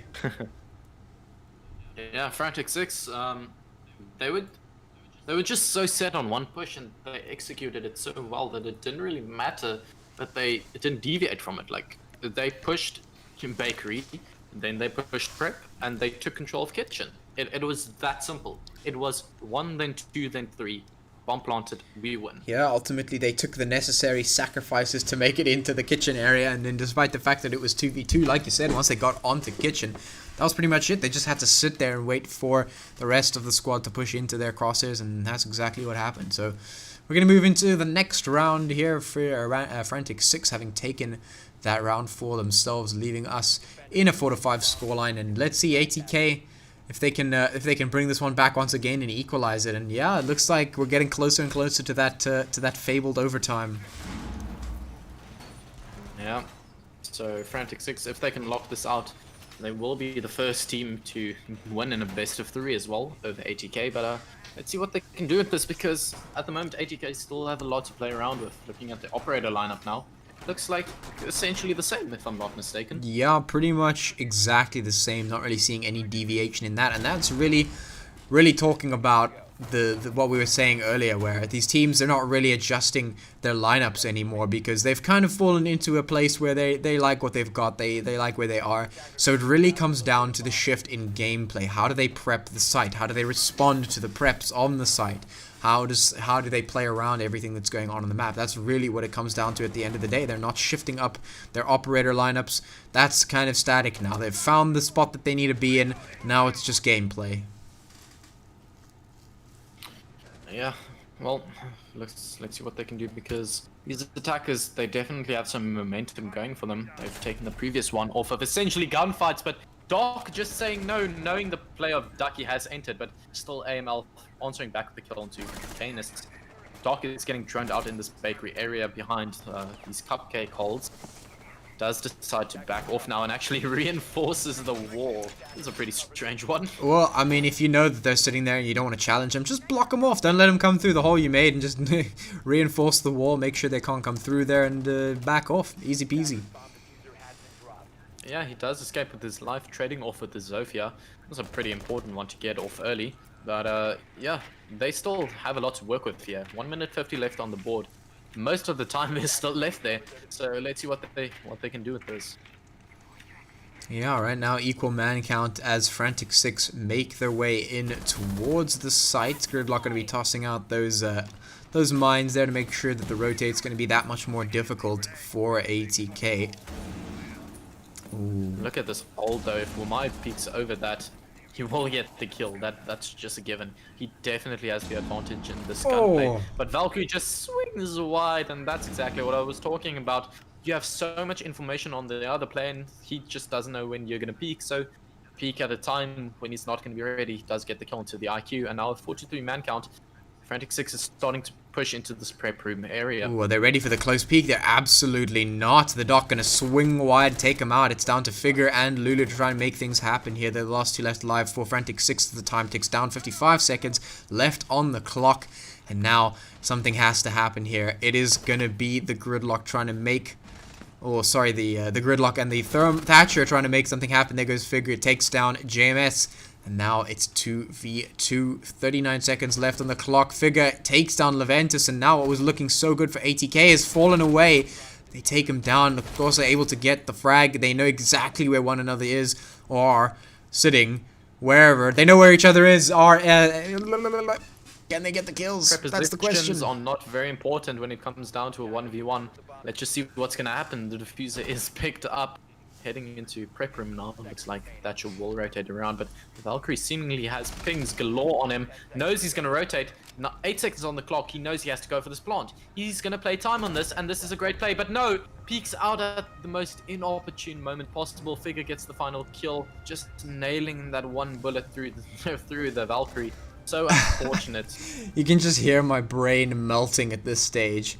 You know, like we're all waiting for this to end. We need to know who is the victor, and yet still we are only a step closer to understanding who that may be. It is looking like Frantic 6 might just be able to take down ATK here once again. The Bane, the Silver Bullet, the Crux, the Kryptonite. Could this be it? Could Frantic 6 take down ATK in the Saturday Night Siege? It would be a pretty big one to shake the community, as ATK now head to Bar Cocktail, their primary bomb site. I wouldn't be surprised if they win this one, but Even if they do win it, then they need to go back to kitchen and prep. So at the moment, looking at their side rotations, ATK need to win 2 in a row, which would probably be bar cocktail and kitchen prep. And I don't think they've won one side on kitchen prep. Oh wait, yes.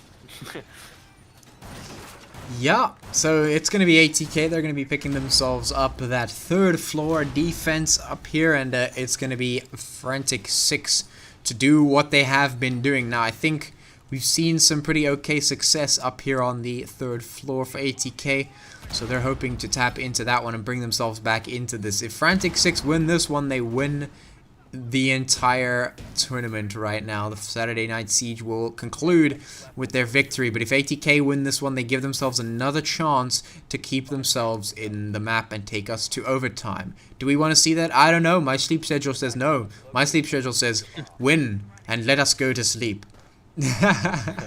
Figure 6 even typing in chat just Yeah. they don't want it. They definitely don't want it. But yeah, looking at this operator lineup once again, like I've always been saying, ATK, the masters of the 20-second meta. Look at these operators. They are made for denying or just playing time.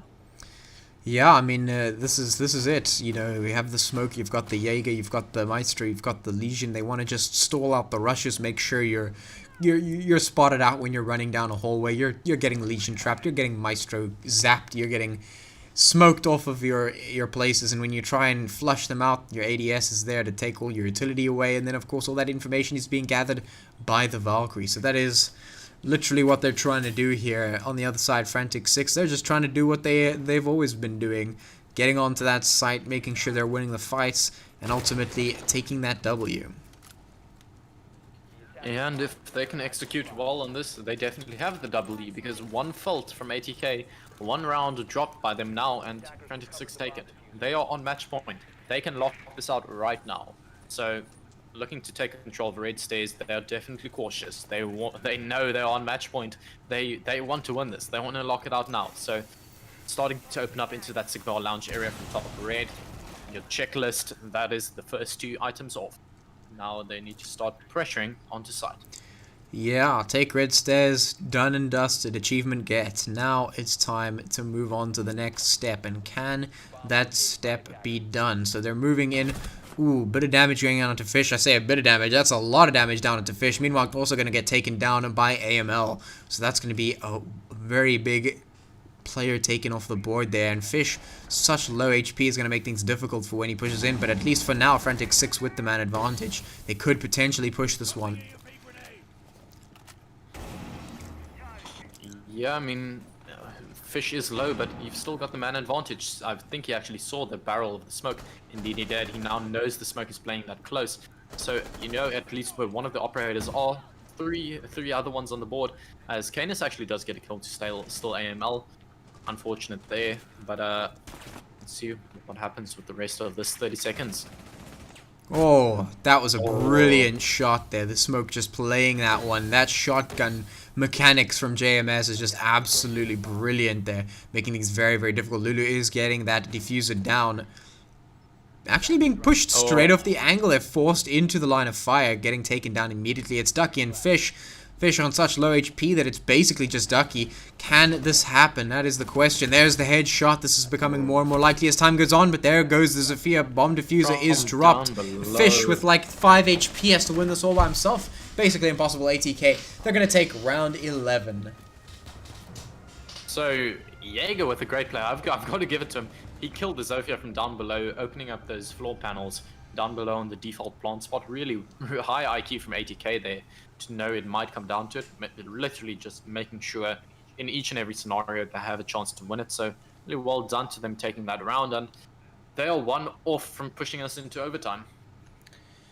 Yeah, let's see if it happens. Let's see if they can do it. Let's see if the overtime can come in for ATK. It is all that they can hope for. It's all that they need right now to bring themselves into the map and try and win it for themselves. Now, of course, we're all out here waiting for the upset. We're waiting for the underdogs to take this one. We're waiting for them to win so that we can get the sweet, sweet release of sleep. But if that is not the case, then we will be heading to overtime if ATK can pull this one off. Let's see what happens as we head into the next round of the finals here on Saturday Night Siege. Yeah, well, let's see what they can do with this. Actually, now, I like this. They realized the kitchen service wasn't working out for them, so let's head to reading room. This is an all or nothing play, and I like it. Yeah. So throwing the Hail Mary, relying on it, see what they can do at this reading room defense. Yeah, everything or nothing play is certainly down exactly what they need. ATK, they've been finding some limited success on either of the particular sites, third floor and of course kitchen. So they're tossing a spanner in the works. They're saying, all right, this is everything. This is pretty much all we need. If we can get this one, we can take us to overtime, which is what we were going for. But if not, then so be it. Well, let's see how this works out. The next 3 minutes will determine our fate. Will we see ATK drop out of this league, or will they continue fighting for just that little bit more? Yeah, let's see if the defending champions of the African R6 League, Saturday Night Siege, can retain their title, or if that will be stripped away from them by Frantic 6 here right now. It's possible. Yeah, it's very possible. Now looks like a rush coming out from Frantic 6. It looks like Fish with with the sausage in hand. The breach charge now going off, the stim coming out, but Jaeger just denying it, and I think that is it. That play from Canis might push us into overtime. Yeah, I mean, that's exactly the double frag you want to get. I mean, despite the fact that Finka is jumping in there with her extra juice, you get taken down by a Jaeger. And, yeah, you just lose all of your momentum. Your plans go out the window. Everything you thought you were going to be able to pull off is just not working. And now it's up to Lulu Ducky and AML to try and make something happen. Chucking smoke canisters in a desperate attempt to maybe take control of this bomb site, but from a new balcony area, I believe that is the Jaeger, if I'm not mistaken, still just being a nuisance in the side of Team Frantic 6. Now finally, I believe no, not even dropped. He just went prone, knowing he can delay time. He can't be shot from there. Does finally peek out, does a lot of damage onto Lulu, but Lulu does finally get the kill. Gridlock now hitting the headshot onto Corza. Now in a 4-2 man count, sure you have the diffuser, sure you have 2 players left last live, but facing down the barrel of 4 players on the attacking side of ATK. On top of that, they still have 2 smoke canisters to burn. This is not looking good for Frantic 6. Yeah, with a minute left on the clock, they have to make their plans very quickly and decide how they want to approach this 2v4 situation here. Drone work is going to come out, but the mute jam is denying that information as they do. And now they have to make some pretty tough decisions on what they want to do. And the Jaeger now just spraying into that area outside this terrorist entrance from that pillar's side. Well, Ducky now actually pressuring into Cocktail, but he does get dropped by Leventus on the smoke. SMG-11 in hand. Does chuck out the smoke canister to delay Lulu, the Gridlock, just from entering through that doorway for a few more seconds. And this will come down to these final few seconds, but at the moment it's looking like an overtime game. Yeah, I mean, this could be it. There it is. Going to be jumping out immediately. Just falling from the sky is Leventus with the SMG-11. He's going to take that and move us into overtime. There it is. ATK, they're able to take it. And, well, here we go. Let's see if they can bring it back, or if Frantic 6 can close the Iron Fist and take us to that W. Yeah, and this is as close as it gets. Either of one of these teams, if they take 2 rounds, they win it. And at the moment, ATK, they will be starting on defense in the split, so let's see what they can do with this. Heading to Bar Cocktail, we've seen them defend it quite well, to say the least.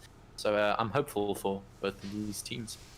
It is literally 10 minutes past 1 a.m. right now. If you're still awake and watching, thank you so much. We really appreciate it. If you haven't gotten involved with hashtag Kidney for Shaz, please go ahead and do so. You can donate if you type in the chat, !donate. You can click on that link and follow it there if you want to donate some of that good old finance. But also, if you don't have the ability to do that, we know times are pretty tough in recent times. That's okay. If you can just follow the posts, like them, share them, get the news around. The awareness is just as helpful, just as useful, and every bit counts. So yeah, and we're gonna move on to overtime now, the beginning of what is definitely the end. Somebody has to come out the victor here. We cannot have this overtime anymore. We cannot have this neck and neck. Somebody has to win, and it has to happen now. We're tired. We need to see who wins Saturday Night Siege. because it's not Saturday Night Siege anymore. It's Sunday morning Siege, and we need to see who wins.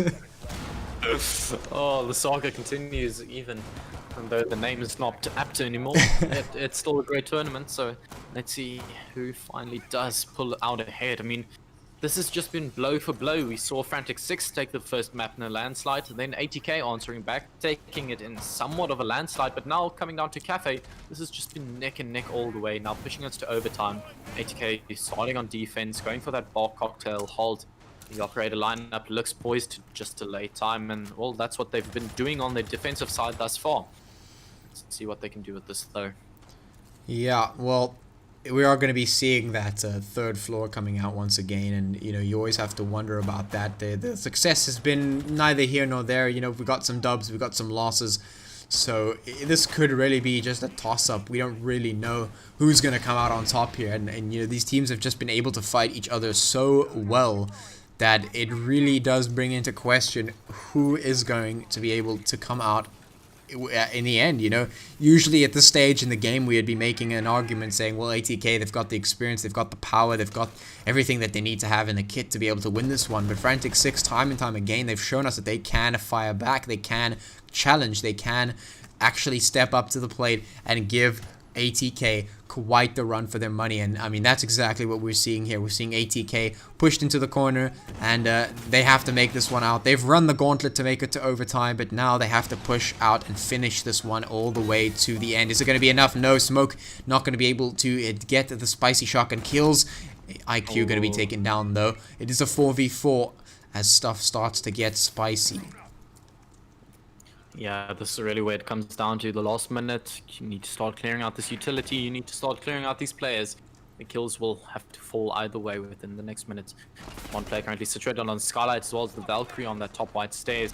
Almost takes damage from Fish. Now just juggling into those angles. Finally does get dropped over the Thermite. A great headshot coming up from him. Now the player has pushed into Freezer. That is Zofia, but a double kill now for Leventus on the round onto Fish. Thermite now dropped as well as the player in Freezer dropped a triple kill. Oh, sorry, no. Canis just answering back with the kill. Now 3-2 man count. Frantic 6 on the back foot. They do still have the diffuser. 2 smoke canisters in their back pocket. They could maybe go for this plant, but with the full defensive lineup situated outside of this cocktail area, this is looking like a lockout for ATK to say the least. Yeah, just preventing these players from getting on towards the site to get that diffuser down is going to mean all the difference. 25 seconds left on the clock. Something has to happen. Triggers need to be pulled here. It's going to be Figure and Lulu against Canis, Styx, and Leventus. So they need to get this down. The smoke will come out. 15 seconds remaining. That diffuser is getting planted. Let's see if they can hold on to it. Ooh, that's not going to be good. Styx goes down. Diffuser does get planted, taking a lot of damage now. Lulu left last life, gets one. One player is in a DBA no state, so it's essentially a 1v1, but no. The final kill does go the way of Canis. Very. He doesn't want to step into a claymore right there. Taking a lot of time to just clear everything out. Now going for the defuse, and that's ATK taking him the round. Frantic 6, it could have fallen either way in that final few seconds, but eventually ATK does take it. They now have the upper hand in this overtime situation.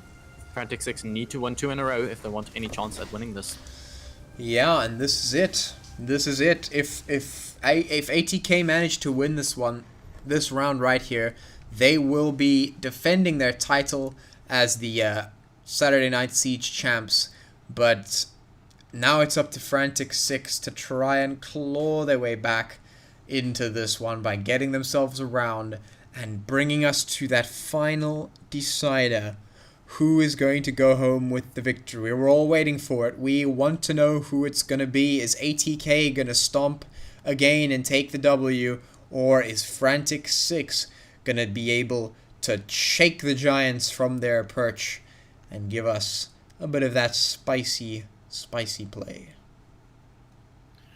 Yeah, heading to kitchen service now. This is where they will put up their final stand. And that's quite a weird one to do it at because, I mean, sure, they did well in kitchen service, but arguably they did better in the bar area. So, Fish there in chat saying sleep go bye-bye, maybe alluding to them not giving up. They might just win this out. Well, whoever takes this one, we are going to be seeing an end to whatever is going on here within the next 6 minutes at the very least. So we can at least look forward to that, ladies and gentlemen. Everyone else, we will be seeing the end to this saga in at least in the very most 6 minutes.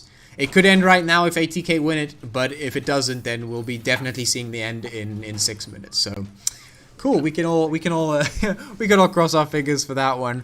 Right now, we are seeing that kitchen defense coming out here from ATK as they look to take the W.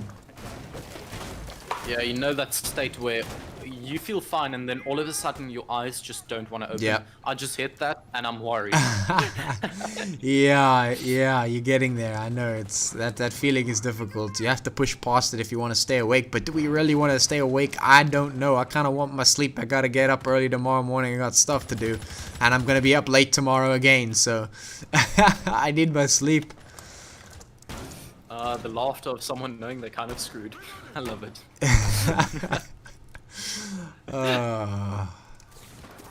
It's great. Ducky actually already taking damage. He's on at around 70 HP. As well as the Ibana pellets now starting to open up into that bakery area. This is looking like a very quick collapse from ATK on the attacking side now. They look to do a lot of damage very early on. Yeah, they're making their way in towards the site. ATK not looking to let this one up. They're stepping on the gas, they're moving in, they're taking control, and they're also going down. The trade is good though, and they will be able to resurrect their teammate there, rev them up to just under 25 HP there, so that's at least man advantage for ATK as they move in to try and win this one. They're looking to close this out. They need to win this one now, and they know it. They know it. We need the sleep. Yeah, that could have been very catastrophic if that Jaeger was able to even finish the JMS or then transfer that spray onto the Thermite, but no, eventually Thermite does get the kill onto the Jaeger, and that was a pretty big one, a pretty big opener as ATK now have the lead. And they can lock out this match right here, right now. Let's see what happens. Yeah, the slow plays come down now as they take their foot off the gas once they've gotten this advantage. They plan out, they see what they're going to do with it. The flashes come in, but the pushes don't come in. And we're playing this one a lot slower now, making sure to try and secure this one. ATK know they need to win this one. They're taking their time in doing it. AML doesn't care though. He's going to be taking down Canis.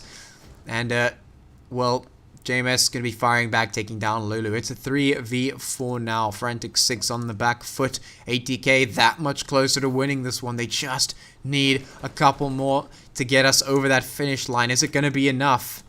That is the question. Yeah, at the moment, ATK look poised to go for a quick rush into that bakery area, but Leventis answering back. Oh, sorry, Figure getting the kill. Now putting one player in a DBNO, a 2-2-2 man count now. Essentially the same HP on all of these players as I believe that's the Thermite of Sticks now pressuring into that bakery area, but Bandit is just juggling around all of these angles. Still AML on the alibi now, just playing around in that backside area. He needs to get back onto site, but why did Figure? He doesn't need alibi, he just gets the kills himself. Whips one with a great headshot there, then just the spray transfer, instant second headshot, a lockout, and we now head to overtime, match point, 8-8. Oh boy. Sorry, 7-7. We are out here. We are at the final legs, ladies and gentlemen. This is map 3, the final map of this best of 3. This is 7-7, alright? These teams have both gotten a map in their favor. They're both exactly the same score. The last team to take this wins. Both of these teams have everything to do right now. Whoever wins this round now wins the match, wins the ATK, well, wins the match and the tournament, which could be ATK or it could be Frantic 6. That's what we've been asking. Who is it going to be? And the question hasn't been answered yet. No decisive victories have been taken here. And we're all just losing our minds to find out who it is. Who's it going to be? We're going to be seeing that second floor defense coming out here. ATK, they're going to be sticking this one out and seeing if they can win it on Reading Room. Yeah, so this is where the final stand will happen. ATK, they need to win this. At the moment, they do have a perfect record on the site because they've only taken it once and they won that. So let's see what they can do with this. This is one of the sites that hasn't been played that much this matchup, so really a curveball for the final play here. Really putting us at an equal footing, no real information on the other team on how they usually play this, so you can't really go off of habit. You need to drone everything out. You need to make sure of everything you push. So yeah, this is gonna come down to a slugfest, I think. Yeah, at the end of the day, it depends on how the teams decide to approach this one. Are they going to approach it with the biggest brain possible? I don't know. Can you approach anything with the biggest brain possible at 1:30 a.m.? I don't know. Honestly, I don't know. It's going to come down to who can keep sane, who can keep their minds in the game at this time. Who's going to come out on top? I have no idea. At this stage, we can't base anything off of anything because we haven't seen anything to give us a good indication of who might come out on top. ATK, they're looking to defend this one as best they can. They've got a great lineup, pretty much standard stuff from both of the teams. It's basically just going to come down to who wins the fights, who wins the big brain plays, who manages to outplay the opponents. But that's what we're going to be watching for. That's what we're going to be seeing here. Let's see who pulls the trigger. Let's see who makes the first mistake. It's about to happen. 2 minutes left on the clock. Let's go. Yeah, now Frantic 6, they've already taken control of the cigar lounge area, but it's a reading room defense. They need to transfer this into a cocktail take and then onto a reading room take. That is the power of this side. You can hold top floor and waste time there and then just fall back onto side because top floor is not your side. So they've taken control of Freeze and now pushing into this bar area, but Ducky is dropped in the DBNO state. He can pick himself up as well. Ash now pressuring into that bar cocktail area. Yeah, Zofia can pick herself up if she wants, although it does come out to be a little less health than you would usually want. Meanwhile, Leventus is going to go down. That's going to be quite a thing. AML also goes down, actually, so this is going to be a 1-for-1. Never mind, make that a 1-for-2. At least it's going to be a 4v3 now. Frantic 6 in the lead, but for how long? It's going to be another one. Corsa taking down Ducky. Things are getting crazy here. The teams know they need to win this one. They have a minute left on the clock. They know everything is riding on this one map. This one match, this one round is going to decide absolutely everything, and they know it. Everything has to come out for them. It's a 3v3. The health is pretty much all equal. Everything is going to come down to what they do, and there goes the thermite. Does the trade come out? It doesn't. It's going to be 2v3 now. Frantic 6 on the back foot. They need to make something happen here. Can they get anything for their troubles? Smoke grenade going to push them off the angles. What is going to happen? I have no clue. This thermite being dropped is so big because now they need to pressure into these doorways. They can't open up a breach to use. They need to pressure either into this doorway, which is being smoked. The last canister being thrown out by smoke, but this Legion in train does finally get dropped. A double kill for Figure now on the round. 2v2 situation, diffuser in hand. They need to pressure into this dining room area. In fireplace now, but there's a player on the stairs. That's the Maestro with the laser beam in hand. Finally, Ash does hit the headshot, gets the kill, but now Lulu needs to plant. Oh! He can deny this, but Ash gets the kill! And that is Frantic 6 dethroning. That is Frantic 6 dethroning ATK and winning Saturday Night Siege. Kidney for Shaz initiative. Woo! An absolutely momentous round. Because that came down to a nail biter. It was 1-for-1, blow for blow, trade for trade. But eventually Frantic 6 able to take it. And Figure, the MVP, carrying his team to a victory. GG's. Wow. Wow. That was just incredible. That was incredible to watch. That was absolutely incredible to watch. So well played from both of these teams. We've seen everything from memes to trolls to absolutely amazing gameplay coming out here from beginning to end. Absolutely entertaining. And whether or not this can be taken as the actual rounds, whether or not this can be relied upon to be an accurate representation of these teams against one another, I am incredibly happy that we have finally come to a conclusion of what has been an epic clash of the Titans here. ATK versus Frantic 6, and Frantic 6 do it. They managed to dethrone ATK, at least for the moment, so we will definitely be keeping a huge eye on the next Saturday Night Siege tournament to see when these Titans inevitably clash again, who comes out on top. I'm super keen, so thank you so much everyone for sticking around until this absolutely insane hour. We really appreciate you being here, and of course we really appreciate absolutely everyone who's been involved with hashtag Kidney for Shaz. Thank you so much for getting in there, all the love and support, all the donations, all the sharing, all the posts liking. Thank you so much, guys. We really appreciate it. It is absolutely amazing. And yeah, I mean, that's pretty much it from me. I want to go to bed now. Same. But just before you guys go to bed, maybe check out Kidney for Shaz Initiative, or just check out me and Patch's personal information. Patrick Fennick, I know you have a pretty big Twitter account, you have a pretty big Twitch channel, as well as Kanye Diffuse. Check me out on Twitch as well as YouTube. That's my big one there. Thank you so much for joining, everyone. Any last words? Yeah, I mean, you can go and check us out there. I've got some Spicy Rainbow Six videos up there of the footage of the new operators that I got to test out. If you haven't seen that, go check me out on YouTube. All my links are on Twitter at Patchwork Fennick. You can go follow me there. All the cool stuff happens over there. You'll know what's going on if you follow me there. And as much as I would really love to interview the players right now, I actually just want to go to bed. No. I actually really just want to go to bed. We'll talk with them later. I'm sure we get a chance to talk with them later. If you want to hear what they have to say about a whole bunch of stuff, you can go check out the Barebones podcast, which is on the Nibble YouTube channel. You'll see it. You can follow the Barebones podcast at Barebone podcast, and we chat to the ATK guys about what's going on over there. But ultimately, really amazing stuff. Thank you so much for tuning in. We hope to see you next time. Cheers and peace.